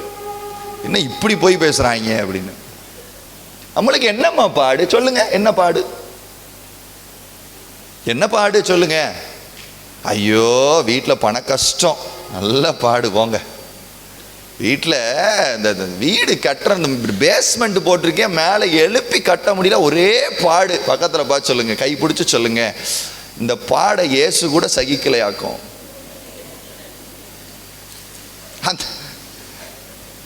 அந்த பாடுங்கிற வார்த்தைக்கான மரியாதையே இல்லாம நம்ம கொஞ்ச காலம் பாட என்ன அனுபவிச்சிங்க? நம்ம வீட்டில் அனுபவிக்கிறது, நம்ம குடும்பத்தில் அது இல்லை பாடு. என்ன சார் பாடுன்னா, கிறிஸ்துவின் நிமித்தம் நான் அனுபவிக்கிறதுக்கு பேர் தான் என்ன? சுவிசேஷத்தின் நிமித்தம் நீங்க ஏதாவது அனுபவிச்சிருக்கிறீங்களா? அது பாடு. விசுவாசத்திற்காக எதையாவது ஒன்று அனுபவிச்சிருக்கிறீங்களா? அதுக்கு பேர் பாடு. தேவனுக்காக உறுதியாய் நிற்கும்படி சில காரியங்களை உங்க வாழ்க்கையில் அனுபவிக்கிறீங்களா? அதற்கு பேர் பாடு. குடும்பத்தில் இருக்கிற அவனை போல வாழ்றதுக்கு இவனை போல வாழ முடியலையே நினைக்கிறத பாடு நினைச்சீங்கன்னா சாரி, அதுக்கு பேர் என்ன இல்லை? நோ. அதனால தான் இவர் எழுதுறாரு, வாசிங்க 4வது அதிகாரம், 1 பேதுரு 4வது அதிகாரம் 18வது வசனம் வாசிங்க. 18-19 வாசிங்க பார்க்கலாம். நீதிமானே ரட்சிக்கப்படுவது அரிதானால் பக்தி இல்லாதவனும். சரி, அப்படியே பக்கத்தில் கை பிடிங்க பார்க்கலாம். கை பிடிச்சு, நீதிமானே பரலோகத்துக்கு போலையாம். யாரு போலையா? நாம எப்படி? யாரு போறது கஷ்டம்? அப்ப நீதிமானுக்கு ஒரு விளக்கம் இருக்கு. நீதிமான்னா யாருன்னா, ஏசப்பாவுடைய மரணத்தை விசுவாசிக்கிறவனுக்கு பேர் நீதிமான் கிடையாது. ஏசப்பா எனக்காக மரிச்சார், ரத்தம் சிந்திருக்காரு நம்புறவனுக்கு பேரு என்ன இல்ல. ஏன்னு சொன்னா பைபிள் சொல்லுது, பிசாசுகளை விசுவாசித்து நடுங்குகின்றது. என்ன பண்ணுதா? நம்மளை விட நல்ல விசுவாசி யாரு? உண்மைதான். நம்மளை விட பிரமாதமான விசுவாசி. அவனுக்கு கரெக்டாக இயேசுவோட மரணம் தெரியுது, இயேசு ஒன்று உயிர்த்தெழுதல் தெரியுது, அவர் தான் திருப்பி வரப்போ நம்மளுக்கு கூட அவர் வருவாராங்கிற சந்தேகம் வருது அப்பப்போ. ஆனால் அவனுக்கு வர்றதே இல்லை, அவர் நிச்சயம் என்ன செய்வார்? அப்படிப்பட்ட பிரமாதமான விசுவாசி அவன். அதுவும் சொல்றான், விசுவாசிக்கிறது மட்டும் இல்லை, நடுங்க வேற செய்யறானா. என்ன செய்யறான்? பக்கத்தில் கைப்பிடிச்சு சொல்லுங்க, அப்படி ஏதாவது சம்பவம் நடந்திருக்கா? என் வார்த்தைக்கு நடுங்குகிறவனையே நான் என்ன செய்வேன் நோக்கி, அப்படி ஏதாவது நடந்திருக்கா? இந்த நடுக்கம், இந்த தாவீது வேற எதையாவது எக்ஸ்ட்ரீமா எழுதி வைப்பாரு. மான்கள் நீரோடையை வாஞ்சித்து கதறுது போல என் ஆத்துமா உம்மை நோக்கி. பொய்யா பேசக்கூடாது. பக்கத்தில் பார்த்து கேளுங்க, இந்த கதறுது வாஞ்சிக்குது இதெல்லாம் என்னன்னு தெரியுமா? வாஞ்சிக்குதான், என்ன பண்ணுதான்? கதறுது. என்னைக்காவது அப்படி ஒரு எக்ஸ்பீரியன்ஸ் இருக்கா? ஐயா நீங்க வரலையா அப்படி ஏதாவது இருக்கா? வந்தா வாரம் காலையில் வச்ச சோத்தை சாப்பிட்டுட்டு மத்தியானம் மீன் குழம்பு வாக்கி, அப்படி வாஞ்சிக்கவும் இல்லை கதறவும். அப்ப அவனும் மனுஷன் நானும் மனுஷன். எனக்கு வராத உணர்வு அவனுக்கு எப்படி சார் வருது? அவனுக்கு வருது. எப்படி வருது? எப்ப வாஞ்சிக்குது, கதறுது, ஐயா ஐயாங்கிறாரு. நானும் அவரை போல சக மனுஷன் தான், எனக்கே வரல. கேள்வி நிக்குதா? அப்பத்தான் சொல்றாரு, சும்மா விசுவாசிக்கிறவனுக்கு பேரு நீதிமான் இல்ல. அந்த நீதிமான் ரட்சிக்கப்படுவது அரிதானால் பக்தி இல்லாதவனும் பாவியும் எங்கே நிற்பான்னு சொல்லிட்டு யார் நீதிமான்னு சொல்றார். அடுத்து, ஆகையால் தேவனுடைய சித்தத்தின்படி பாட அனுபவிக்கிறவர்கள். பக்கத்துல பார்த்து சொல்லுங்க. அப்ப நீதிமான்னா, சத்தமா சொல்லணும், நீதிமான்னா தேவனுடைய சித்தத்தின்படி பாட அனுபவிக்கிறவனுக்கு பேர் தான் என்ன? இயேசு இயேசு இயேசு இயேசுங்கிறவனுக்கு பேர் இல்ல. என்ன இல்ல? அதனால தான் இயேசு சொல்ல, என்னை நோக்கி கர்த்தாவே கர்த்தாவேன்னு கூப்பிடுறவனுக்கு இல்ல, என்னுடைய பிதாவின் சித்தம் செய்கிறவனே எங்க வருவான்? பரலோக ராஜ்யத்திற்கு. நீங்களும் நான் அவருடைய மரணத்தை வச்சுட்டு, அது இந்த லெந்து நாட்கள் வந்துச்சுன்னா இயேசுவை விட சோகமான ஆள் யாருன்னா நம்ம தான். என்னது? ஏன் இப்படி சிரிக்கிறீங்க? 40 நாள் பிரதர், நான் ரொம்ப ஸ்ட்ரிக்டா இருக்கிறேன். என்ன, இந்த பெரிய பாடுக்குள்ள நான் கடந்து போகிறேன். நாக்கும் என்ன கடந்து போறீங்க? சிக்கன் வேண்டான்னு விட்டுருக்கேன். பயங்கரமான பாடுங்க. ஐயோ, இன்னொருத்தர் இருக்காரு, என்ன அப்படின்னா முள்ளாத மீனா சாப்பிடுன்னு நினைச்சிருக்காராம். என்ன சாப்பிடணுமா? என்னையா? Look, we have reduced the standard of Christianity so much. எங்கேயோ அதோட தரம் என்ன ஆயிடுச்சுன்னா, கீழே நீட்டா வரோம், அழகா வரோம், சர்ச்சுக்கு வரோம், போறோம், ஒரு காணிக்கையை போடுறோம், ஒரு செய்தியை கேட்குறோம், செய்தியை கேட்டுட்டு வீட்டுக்கு போய் நம்ம வேலையை பார்க்குறோம். அந்த பாடு அப்படிங்கிற ஒன்று மண்டைக்கு என்ன செய்யலை, தட்டலை.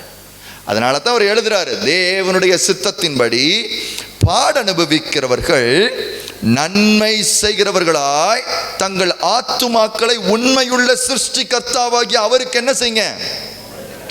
அப்ப பேசிக் குவாலிட்டியே என்னன்னா, தேவனுடைய சித்தத்தின்படி பாட அனுபவிக்கிறவர்களுக்கு தான் மீதி வார்த்தையவே அவர் சொல்றாரு. பக்கத்துல கைப்பிடிச்சு சொல்லுங்க. அப்படி பார்த்தோம்னா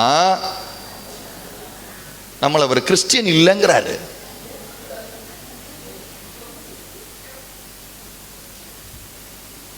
நீங்க வேணா பேதுருகிட்ட பார்க்கும்போது கேட்டுட்டு வாங்க, ஏன் ஏன் அப்படி எழுதி வச்சிருக்கீரு. நம்ம பைபிளை ரொம்ப இன்டெப்தா டீப்பா உள்ள போனோம்னா நாம எங்க நிக்கிறோம்னு தெரியும். யாருக்குத்தான் எழுதுறேன்? தேவனுடைய சித்தத்தின்படி பாட அனுபவிக்கிறவர்களுக்கு நான் எழுதுகிறேன்னு எழுதுறாரு. இன்னும் நம்ம பாட, அப்பனா மீதி நம்மளுக்கு பொருந்தவே. Look where we stand. வருஷம் வருஷம் லெந்து நாட்கள் வருகிறது. மீதி நாட்கள்ல சிலுவையை குறித்து பேசுனா உங்களுக்கு கோபம் வரும். எதை குறித்து பேசுனா சொல்லுங்க?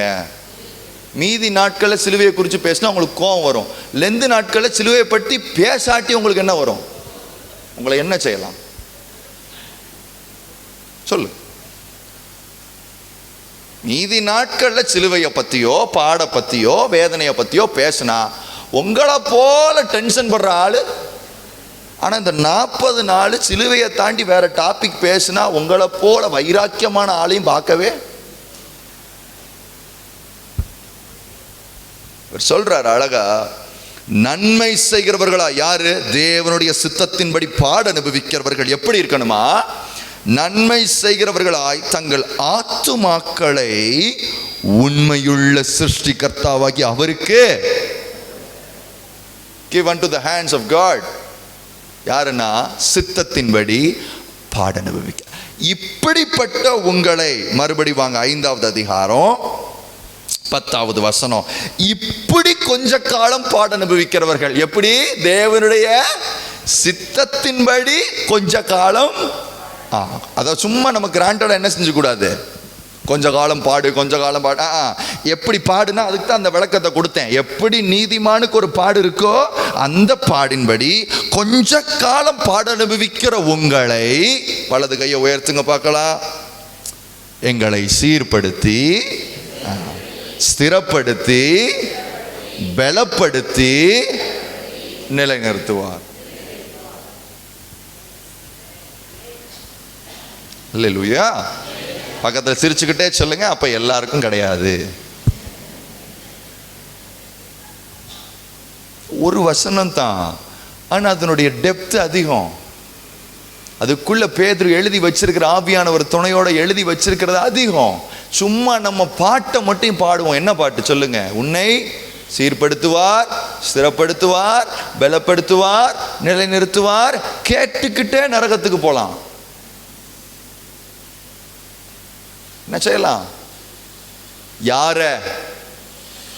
அதான் கேள்வி. ஆண்டவரே நீர் என்னை சீர்படுத்தணும், ஆண்டவரே என்னை கரெக்ட் பண்ணணும். சீர்படுத்துறதுன்னா என்ன? கரெக்ஷன். கரெக்ஷன்னா என்ன அப்படின்னா, அந்த கரெக்ஷனுக்குள்ள சிக்ஷை இருக்கும். என்ன இருக்கும்? சிக்ஷை இருக்கும், வழி நடத்துதல் இருக்கும், எல்லாமே இருக்கும். அதனால தான் பரிசுத்த ஆவியானவர் வரும்போது பாவத்தை குறித்தும் நீதியை குறித்தும் நியாய தீர்ப்பை குறித்தும்.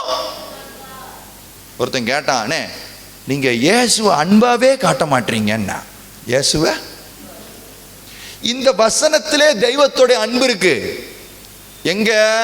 பரிசுத்த வரும்போது அவர் உங்களை பாவத்தை குறித்தும் சரி, நீதியை குறித்தும், அடுத்து நியாய தீர்ப்பை குறித்தும் கண்டித்து, கடைசி வார்த்தையெல்லாம் சத்தமா சொல்லுங்க பார்க்கலாம்.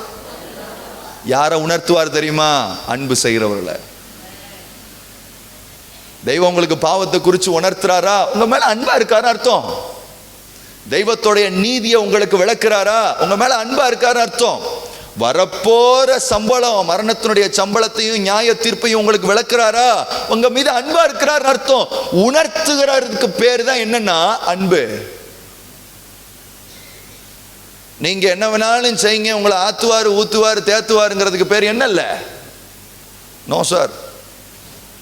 அதனால தான் பவுல் எழுதுறாரு, குணப்படும்படி ஏவுகிற தேவ தயவு என்னும் ஐஸ்வர்யத்தை நீ அசட்டை பண்ணுகிறாயோ. என்ன ஐஸ்வர்யமா?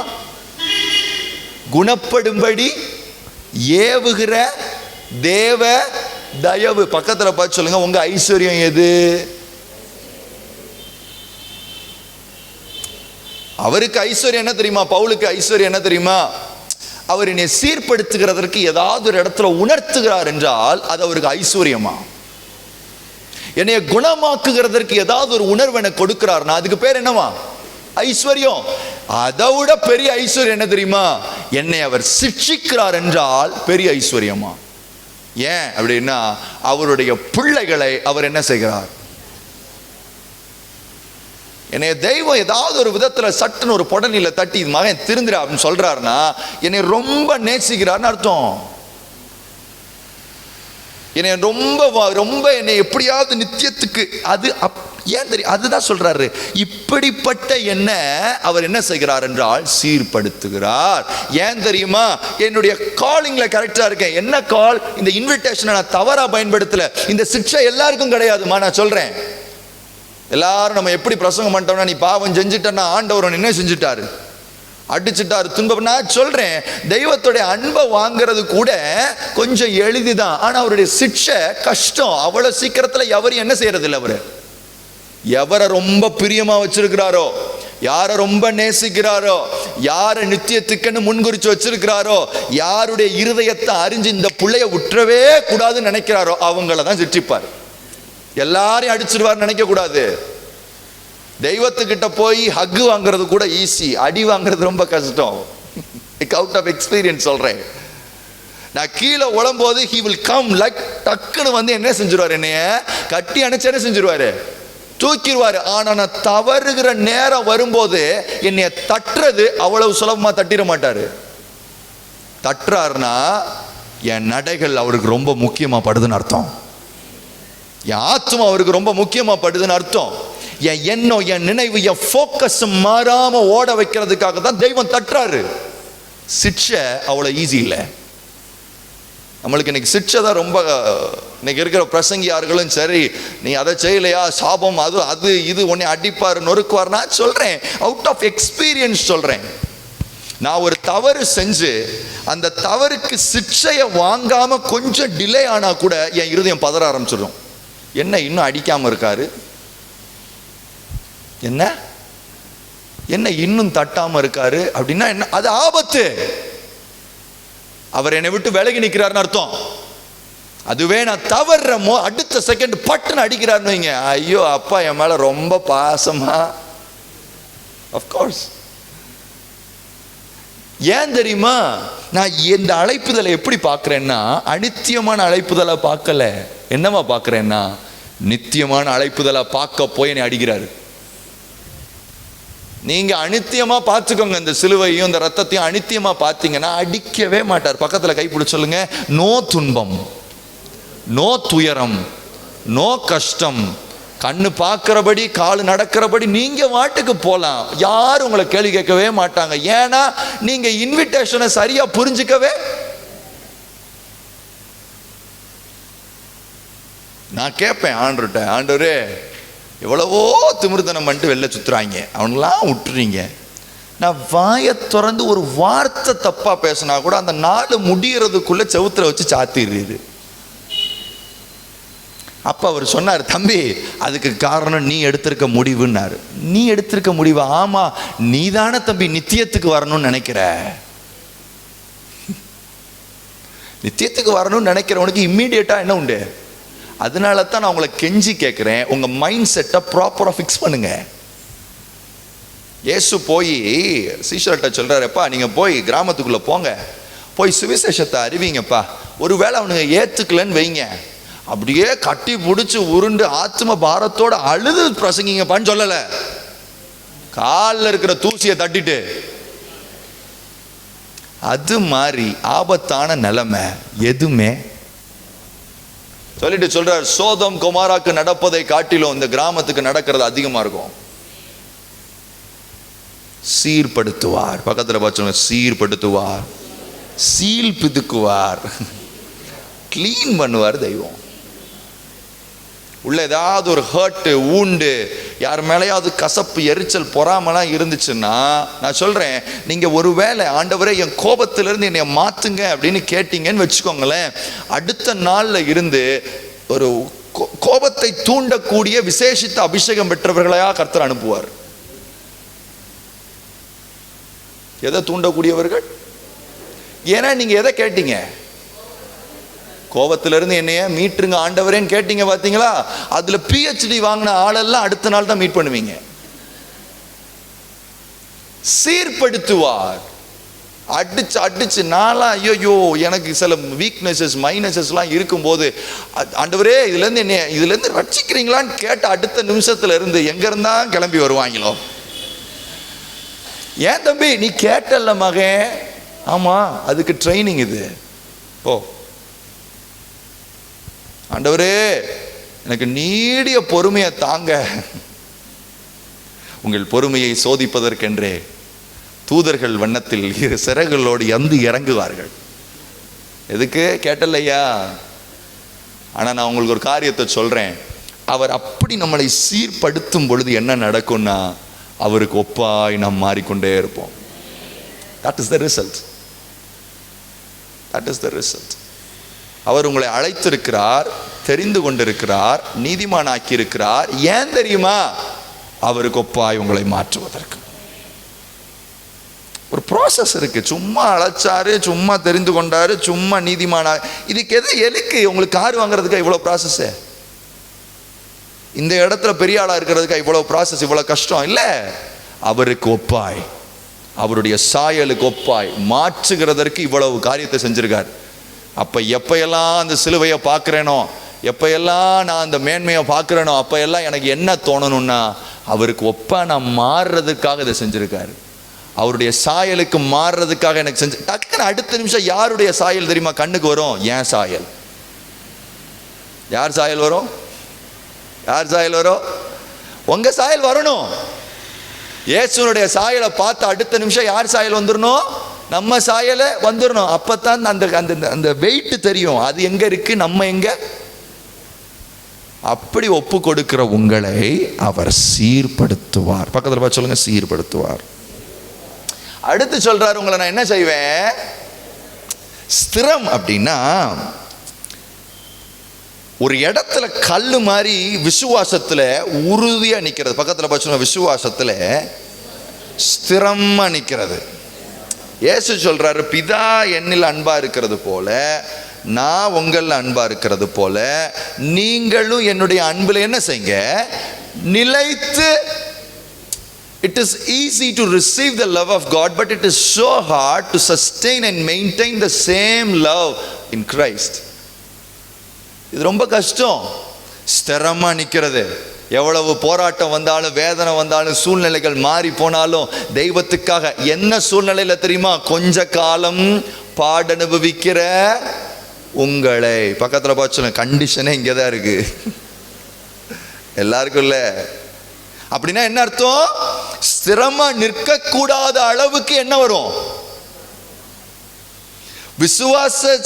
விசுவாசத்துல நிலை நிற்க கூடாதபடிக்கு என்ன வரும்?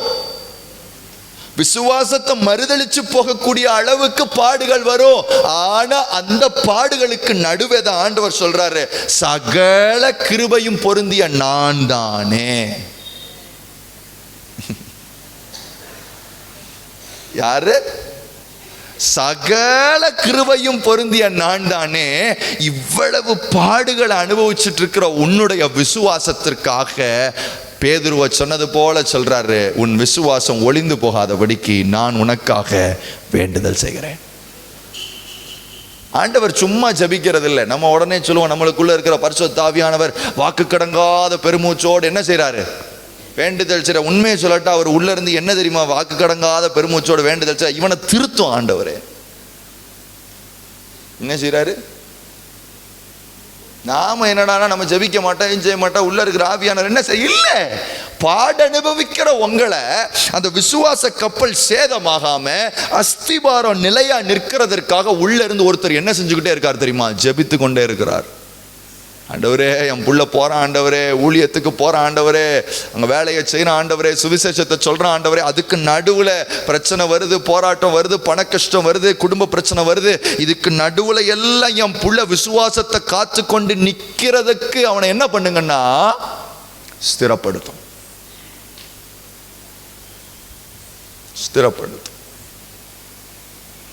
எல்லார் வீட்லையும் பிரச்சனை உண்டுமா? நான் சொல்றேன், எல்லார் வீட்லையும் போராட்டம் உண்டு, எல்லார் வீட்லையும் பிரச்சனை உண்டு, எல்லார் வீட்லையும் பண கஷ்டம் உண்டு, எல்லா வீட்டிலையும் அந்த மிஸ் அண்டர்ஸ்டாண்டிங்ஸ் எல்லாம் உண்டு. நம்ம வீட்டில் என்ன தெரியுமா ஸ்பெஷலு? இவ்வளத்துக்கும் நடுவில் என் ஏசப்பா மேலே வச்சிருக்கிற நம்பிக்கையும் விசுவாசத்தை இழக்காம இருக்கிறது தான் அதனுடைய ரகசியம்.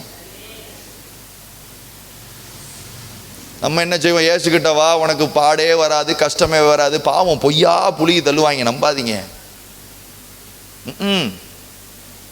இந்த பாடுகளுக்கு நடுவுல, இந்த போராட்டத்துக்கு நடுவுல, அதனால தான் பவுல் அதை மறுபடியும் சொல்றாரு. ஏன் அவருடைய கிருபை எனக்கு போதும் தெரியுமா? இந்த பாடுகளுக்கு நடுவுல, இந்த முள்ளுக்கு நடுவுல இந்த கிருபை என்ன செய்ய வைக்குதுன்னா அவருடைய சித்தத்தை செய்ய வைக்குது. It has some wait.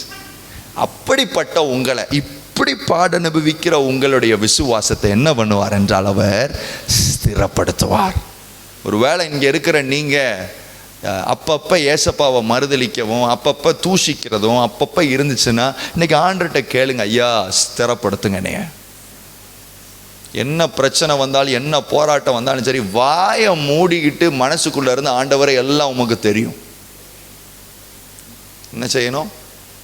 அதனால தான் யோபு எழுதும் போது அழகா சொல்றாரு மனைவி கிட்ட, நன்மையை பெற்ற நாம் தீமையும் பெற வேண்டாமோ.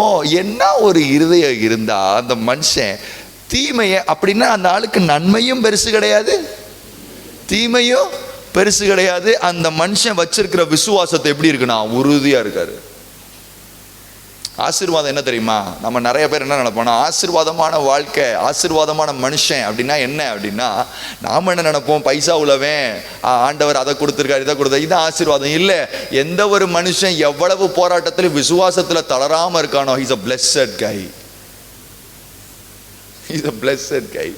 என்ன சார் என்ன அடிச்சாலும் தாங்குறேன், அப்படியே நிக்கிறான், ஏசுங்கிறான், மறுதளிக்க மாட்டான். நான் சொல்றேன், அவன் பலமே வேற. பேதுரு ஏன் தெரியுமா விம்மி விம்மி அழுதாரு? என்னால நிக்க முடியல சாரே, என்ன செய்ய முடியல. அது பயங்கர டயலாக் ஆக்கும். எப்ப நல்லா இருக்கிற டைம்ல ஏசுகிட்ட போய், நீர் சும்மா இருக்கும் இப்படியே சிலுவன்னு பேசிக்கிட்டே இருக்கீரு, செத்தா கூட நான் விடவே மாட்டேன், நான் உசுரே போனாலும் நான் உங்க முன்னாடி. அப்பயே பேதுருட்ட சொன்னார், பேதுருவே பொங்காத ஐயா,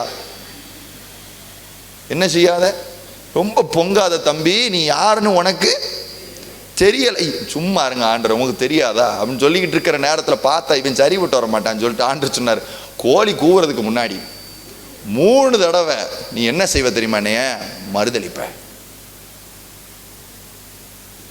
உடனே ஐயாவும் சரி இயேசு சொன்னதையாவது நம்பி இருக்கணும்ல, பின்னாடியே விரட்டிக்கிட்டு போறாரு தலைவர். போய் அங்க போன ஒரு அக்கா குடத்தோட வந்து சோழியை முடிச்சிருச்சு. யாருக்கு? ஒன்றும் பெரிய பயில்வான்லாம் வந்ததா இல்லை, அரசாங்கத்தில் வால் வீச்சோட வந்து அப்படிலாம் ஒன்றும் வரல, குடத்தோட ஒரு அக்கா வந்து, உன்னை பார்த்தா அந்த ஆள் மாதிரியே இருக்கு, முடிஞ்சிச்சு. அதோட தெரியாது சார், யாருன்னே தெரியாது, சத்தியமா தெரியாது. அடுத்து சொல்றாரு, சபிக்கவும்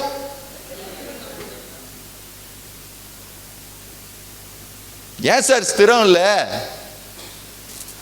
ஆனா அந்த பேதுரு தான், ஜோக் என்னன்னா அந்த பேதுரு தான் இந்த வசனத்தை எழுதினவர்.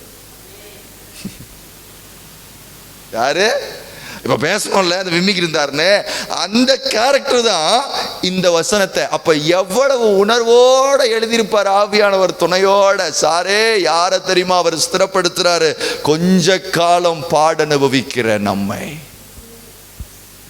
அவர் ஸ்திரப்படுத்துகிறார். சொல்லிட்டு அடுத்து சொல்றாரு, நம்மளை பலப்படுத்தி until God comes, அவர் வர்ற வரைக்கும். பக்கத்தில் கை பிடிச்சிருங்க, அவர் வர்ற வரைக்கும் அவர் நம்மளை பலப்படுத்திக்கிட்டே இருக்கணும், நிலைநிறுத்திக்கிட்டே இருக்கணும். இயேசு சொன்னார் மத்தேயு 24வது அதிகாரம், வாசிக்க வேண்டாம் நான் சொல்றேன். மத்தேயு 24வது அதிகாரத்தில் வேற ஒன்றும் இருக்காது, பூமிக்கு வரப்போற நன்மை எல்லாத்தையும் வரிசையா இயேசு சொல்லியிருப்பாரு. என்ன நன்மை சொல்லுங்க? உங்களை சிறையில் போடுவாங்க, தூக்கிட்டு போய் அடி வெளுப்பாங்க, ஒரு சிலரை கொலை செய்வாங்க, அதுக்கப்புறம் அன்பு தணிஞ்சு போகும், விசுவாச துரோகம்லாம் நடக்கும். இப்படி வரிசையா சொல்லிட்டு கடைசியில சொல்லுவாரு, முடிவு பரியந்தம் நிலை நிற்பவனே ரட்சிக்கப்படுவான். பக்கத்துல கைப்பிடிச்சு சொல்லுங்க, அல்வா சொல்லுங்க, அல்வா, ஜிலேபி, பூந்தி, இப்படி ஸ்வீட்டா கிடைக்கிற நேரத்தில் நிலை நிற்பீங்கன்னு சொல்லல. உங்களை அடிப்பாங்க, உங்களை சிறையில் தூக்கி போடுவாங்க, ஒரு சிலரை கொலை செய்வாங்க. இதற்கு நடுவே நிலை நிற்பவனே ரட்சிக்கப்படுவான். ஈஸியாக எடுத்துக்காதீங்கம்மா, வாலிப பிள்ளைங்கெல்லாம் தயவு செஞ்சு ஈஸியாக எடுத்துக்க. கெட் ரெடி, வாங்கிறதுக்கு ரெடியாரு. ஒன்று இயேசுவை மறுதளிக்கணும், இல்லாட்டி விசுவாசத்தில் என்ன செய்யணும். அந்த பீரியட் ஆஃப் டைமுக்குள்ளே தான் நம்ம இருக்கிறோம். சீக்கிரத்தில் எல்லார் வீட்டுக்கும் வரும், பக்கத்தில் பசங்க எல்லார் வீட்டுக்கும் பார்சல் ரெடியாக வரும். அந்த நேரத்தில் அந்த அக்கா கிட்ட குடத்தில் விழுந்த மாதிரி விழுந்துடக்கூடாது. யாருனே தெரியாதுங்க, அவர் எங்கள் சித்தப்பா நினைக்கிறேன், தூரத்து சொந்தம் நினைக்கிறேன், விடவே மாட்டாங்க. அப்போ அது வேணும்னா என்ன சார் செய்யணும் அப்படின்னு சொன்னால், நித்தியத்தையே நோக்கி இருக்கணும். பக்கத்தில் பார்த்துங்க, நித்தியத்தையே நோக்கி இருக்கணும். இப்படி ஒரு வாழ்க்கை வாழுகிற நமக்கு டக்குன்னு சொல்றாரு, உங்க ஆட்டிடியூட் எப்படி இருக்கணும் அதை மட்டும் நான் சொல்லிட்டு முடிக்கிறேன். 6வது வசனம், 5வது அதிகாரம் 6வது வசனம். ஆகையால் ஏற்ற காலத்தில் தேவன் உங்களை உயர்த்தும்படிக்கு, நம்பர் 1, பலத்த கருத்துக்குள்ள அடங்கி இருக்கிற ஒரு ஆட்டிடியூட். அப்படின்னா என்ன அர்த்தம்? அவர் பார்த்துப்பார். பக்கத்தில் பட்சம் அவர் பார்த்துப்பார், எல்லாம் அவருக்கு தெரியும். நம்மளுக்கு பிரச்சனை என்ன தெரியுமா? நாளைய தினத்தை குறித்து கவலைப்படாதன்னு இயேசு படிச்சு சொன்னாலும் நாம எதை குறித்து தான் கவலைப்படுவோம்? சூப்பர்க்கா, அவர் தான் படிச்சு சொல்றாருலம்மா, நாளைய தினத்தை குறித்து கவலைப்படாதன்னு சொன்னாலும் நான் சேர்த்து வைக்கணும்ல பிரதர், இல்லை படிக்கணும், அது பண்ணணும், இது பண்ணணும். பாதி பேருக்கு சுகர் பிபி வந்தது காரணமே அதுதான். பாதி பேர் இங்கே சக்கரவர்த்தியாக உட்காந்துருப்பீங்க, எனக்கு தெரியும். இந்த சக்கரவர்த்தியாக உட்காந்துருக்க காரணமே என்ன தெரியுமா? என் பிள்ளைக்கு என்ன நடக்குமோ, என்ன ஆகுமோ, என்ன செய்வோம். தெய்வம் தான் தெளிவாக சொல்றாரு, நாளைய தினத்தை குறித்து என்ன செய்யாதீங்க. மாறா யார் கையில் ஒப்பு கொடுத்துட்டு உட்காரணும்னா கர்த்தர் கையில். ஆண்டவரே உங்களுக்கு தெரியாது ஏதாவது இருக்கா? இந்த ஆட்டிடியூட் இருந்தால் மட்டும்தான் நாம் நித்திய மகிமையை நோக்கி ஓடுறோங்கிறதுக்கு ஒரு அடையாளம். அடுத்து சொல்றாரு, அவர் உங்களை, அதை சொல்லுங்க. இந்த விசுவாசமே இருக்காதுல்ல. நான் தான் சொன்னேன், அந்த இன்விடேஷனோட கூட சேர்ந்து உங்களுக்கு ஒரு நிறைய பெனிஃபிட்ஸ் இருக்கு. என்ன பெனிஃபிட்ஸு? அவர் உங்களை என்ன செய்வாரா அப்படின்னா என்ன அர்த்தம்? சார் எந்த வழியில் வந்துக்கிட்டு இருக்கீங்க? கல்யாணத்துக்கு வரீங்கல்ல, ரூட்டில் எந்த ரூட்டில் வரீங்க? பைபாஸ் எடுத்துட்டீங்களா? அதில் பிரச்சனை இருக்கா, குழி இருக்கா? விசாரிக்கிறவர். இயேசுவோ சீஷர்களை அனுப்பும் போது சொல்றாரு, எப்பா ஊழியத்துக்கு போங்க, ஊழியத்துக்கு போகும்போது சாப்பாடையோ பையையோ பணத்தையோ ஒன்னத்தையும் தூக்கிட்டு போகாதீங்கப்பா. நானா இருந்தா, ஏன் ஆண்டவரே நாங்கள் வறுமையில் வாடுறது உமக்கு பிரியமான ஒன்றா அப்படின்னு கேட்டிருப்பேன். இவங்களும் ஒன்றும் கேட்கல, நேராக போகிறாங்க, ஊழியத்தை முடிக்க. ஊழியத்துக்கு வந்துட்டு வாங்கப்பா அடுத்த ஊழியத்துக்கு போவோன்னு இயேசு சொல்லலை. இயேசு என்ன சொன்னார்? ஏதாவது குறை இருந்துச்சா? என்ன இருந்துச்சா? நம்ம ஆண்டவர் அனுப்புறவர் மாத்திரம் இல்லை, விசாரிக்கிறவர். மகன் ஏதாவது குறை இருந்துச்சா? விட்டுட்டு போனல ஏதாவது குறை இருந்துச்சா? ஊழியத்துக்கு போன ஏதாவது குறை இருந்துச்சா? எனக்காக அதை செஞ்சல ஏதாவது குறை இருந்துச்சா? உன் பிள்ளைங்களுக்கு ஏதாவது குறை இருந்துச்சா? விசாரிக்கிறவர். இது நமக்கு ஆழமா இருதயத்தில் இருந்தால் மட்டும்தான் நித்தியத்தை நோக்கி ஓட முடியும், பாடு அனுபவிக்க. சொல்லிட்டு அடுத்த ஆட்டிடியூட் சொல்றாரு, தெளிந்த புத்தி உள்ளவர்களாயிருங்கள், விழித்திருங்கள், ஏனெனில் பிசாசானவன் கர்ஜிக்கிற சிங்கம் போல எவனை விழுங்கலாமோ என்று வகை தேடி. பக்கத்தில் பார்த்து சொல்லுங்க, தெளிந்த புத்தி. தெளிந்த புத்தி. ஏன் இந்த ஸ்பிரிட் ஆஃப் டிசர்ன்மெண்ட் தேவைன்னா, பிசாசுக்கு எதிர்த்து நில்லுங்கள்ங்கிறது வசனத்தை காட்டிலும் அவனுடைய தந்திரங்களுக்கு என்ன செய்யணுமா? சாதாரண ஆளு கிடையாது. உங்க விசுவாசத்தை சேதப்படுத்துகிறதுக்கு, உங்க நித்தியத்துடைய ஃபோக்கஸை சேதப்படுத்துறதுக்கு, நீங்க போய்கிட்டு இருக்கிற பாதையை ட்ராக்கை மாற்றி விடுறதுக்கு அவனுடைய தந்திரம் சாதாரணப்பட்ட தந்திரமாவே. அந்த தந்திரங்களுக்கு என்ன செய்யணும்னா தெளிந்த புத்தி அவசியம். தெளிந்த புத்தி எப்படி சார் வரும்? நீங்கள் உலகத்துக்கு ஒத்த வேஷம் தெரியாமல் தேவனுடைய நன்மையும் பிரியமும் பரிபூர்ண சித்தம் இன்னதென்று என்ன அறியத்தக்கதாக, சத்தமா என்ன அறியத்தக்கதாக, அறியத்தக்கதாக இல்ல, பகுத்து அறியத்தக்கதாக உங்கள் மனம் புதிதாகிறதுனாலே. அறியத்தக்கதாக எழுதல, பகுத்து அறியத்தக்கதாக. அப்படின்னா என்ன அர்த்தம்? தேவனுடைய நன்மை மாதிரி, தேவனுடைய பிரிய மாதிரி, தேவனுடைய பரிபூர்ண சித்தம் மாதிரி ஒன்று இருக்கும். அது யாருடைய தெரியுமா? பிசாசோடது. அப்படியே ஒரிஜினல் டூப்ளிகேட், அப்படி ஒரே ஒரிஜினல் மாதிரியே இருக்கும். என் ஒய்ஃப் ஒரு வாட்டி, நான் எங்கள் அம்மா அப்பா எல்லாரும் யாரும் ஜுவல்ஸ் போட்டதில்லை, நானும் ஜுவல்லு போட்டதில்லை, என் கல்யாணத்துக்காக போட்ட மோதிரம் தான் இது. உடனே எல்லாம் முறைச்சி பார்க்காதீங்க சரியா? இது என் கல்யாணத்துக்காக போட்ட மோதிரம் சரியா? அதனால் இந்த ஜுவல்லரி ஷாப்போ இந்த நகை கடைகளோ அதை பற்றின எனக்கு ஒரு நாலேஜும் கிடையாது சரியா? இப்போ ஒரு நாள் என் ஒய்ஃப் என்ன பண்ணான்னா, ஒரு மாலில், சென்னையில் ஒரு மாலில் ஒரு கடைக்குள்ளே போனான். பயங்கரமாக இருந்துச்சு. அப்படியே ஒன்றும் ஜுவல்லெல்லாம் பார்த்தா அது ஒரு டிசைனும் அவனோட ஆர்ட்டும் பயங்கரமாக இருந்துச்சு. என் பாப்பாவும் போயிட்டு இது ரொம்ப நல்லா இருக்கும்ப்பா, இது ரொம்ப சூப்பராக இருக்குன்னு சொல்லிட்டு ஒன்று வாங்கினான். வாங்கிட்டு எப்பா என்னப்பா இதை வாங்குற இந்த நேரத்தில் போயினப்பா வாங்கப்பான்னு சொல்லிட்டு பில்லை பார்த்தா 420 ரூபான்னு வந்துச்சு. எவ்வளவு? அப்போ தான் அவள் சொன்னா, அப்பா இது ஒரு புது ஸ்டைலு, பிளேட்டடுன்னா. என்னது?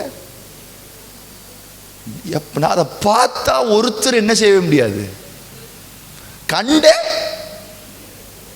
420 ரூபா தான். பக்கத்தில் வச்சுருங்க, 420 ரூபா தான். ஏன் பாப்பா இவ்வளவு ஒரிஜினலாக இருக்கு, இதை கண்டுபிடிக்க கூடாதுங்கிறதுக்காகத்தான் இந்த குறிப்பிட்ட கடைக்கு கூட்டிட்டு வந்தேன். என்ன பண்ணேன்? ஏன்னா அது இந்த டூப்ளிகேட்டான இந்த சில்வரில் வச்சு மேலே என்னமோ கோட் பண்ணுவாங்களாமா, டூப்ளிகேட்டா. அதை வெளியில் பார்த்தா கண்டே. இந்த தந்திரக்காரனுடைய வேலை என்ன தெரியுமா? மேலே ஒரு பூச்சல் இருக்கும், தேவனுடைய நன்மை மாதிரி, தேவனுடைய பிரியம் மாதிரி, பரிபூர்ண சித்தம் மாதிரி. லோத்துவும் ஆபிரகாமும் பிரிந்து போகும்போது லோத்து எடுத்த ரூட்டுக்கு காரணம் என்ன தெரியுமா? அது எகிப்தை போலவும் தேவனுடைய தோட்டத்தை போலவும் இருந்தது. எது போல இருந்துச்சு? பக்கத்தில் பார்த்து சொல்லுங்க. பேய் வரும்போது ஆண்டவர் சரக்கையும் சொல்லுங்க, ஆண்டவர் சரக்கையும் அவன் சரக்கையும் மிக்சிங்கில் தான் கொண்டு வருவேன். தனியெல்லாம் கொண்டு வர்றதே இல்லை. ஆவிக்குரியவர்களாக இருக்கிறவங்களுக்கு உங்களை க்ளீன் போல்ட் ஆக்கிறதுக்கு ஆவிக்குரியவர்களை தான் வச்சு டீல் பண்ணுவேன். நான் உங்கள் வீட்டில் அதை பார்க்குறேன், இதை பார்க்குறேன், உங்கள் வீட்டில் எதையாவது ஒரு பிரச்சனை இருக்குது, இந்த கேரக்டரெல்லாம் உள்ளே வந்து நல்லா ஒரு நீங்களும் ஐயோ அப்படியா பிரதர், ஆமாம், ஐயோ நான் சிஸ்டர் நான் சொல்கிறேன், உங்களுடைய அடுப்பு கரையில் ஓரத்தில் ஒரு துணியை பார்க்குறேன், ஆமாம் சிஸ்டர் கறி துணி வச்சுருக்கேன் அந்த இடத்துல. Look, we need discernment. You need discernment.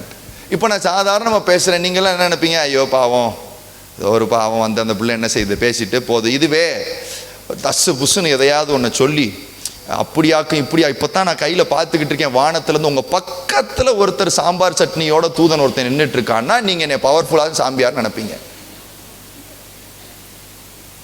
உண்மைதானே? உண்மைதானே? அதுவே இங்கிட்டிருந்து ஒரு 4 பேர் அப்படியே தூக்கி கோட்டை பிடிச்சி எரிஞ்சு டிவி ஈவிலாம் உடச்சி விட்டோம்னா வைங்களேன், நீங்கள் என்ன செய்வீங்க? என்னைய வல்லமையான ஊழியக்காரர்.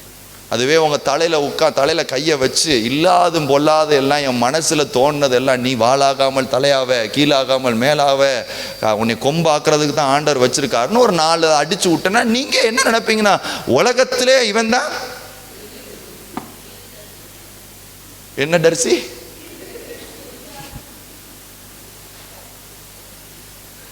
we need discernment. அதனாலதான் சொல்றாரு தெளிந்த புத்தி. இந்த தெளிந்த புத்தி யாருக்கு தெரியுமா ஆண்டவர் கொடுப்பாரு? எவன் ஒருவன் அங்கேயே பார்க்கறானோ அவனுக்கு ஆண்டவர் கொடுக்குற கிஃப்ட் இது. தெளிந்த புத்தி. ஈஸியா டிசைன் பண்ணிடுவான்.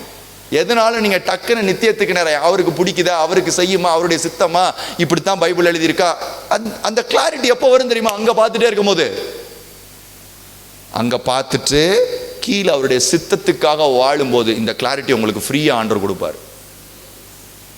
பேதையா இருந்தாலும் திசை கெட்டு, ஏன் தெரியுமா சார் பேதை?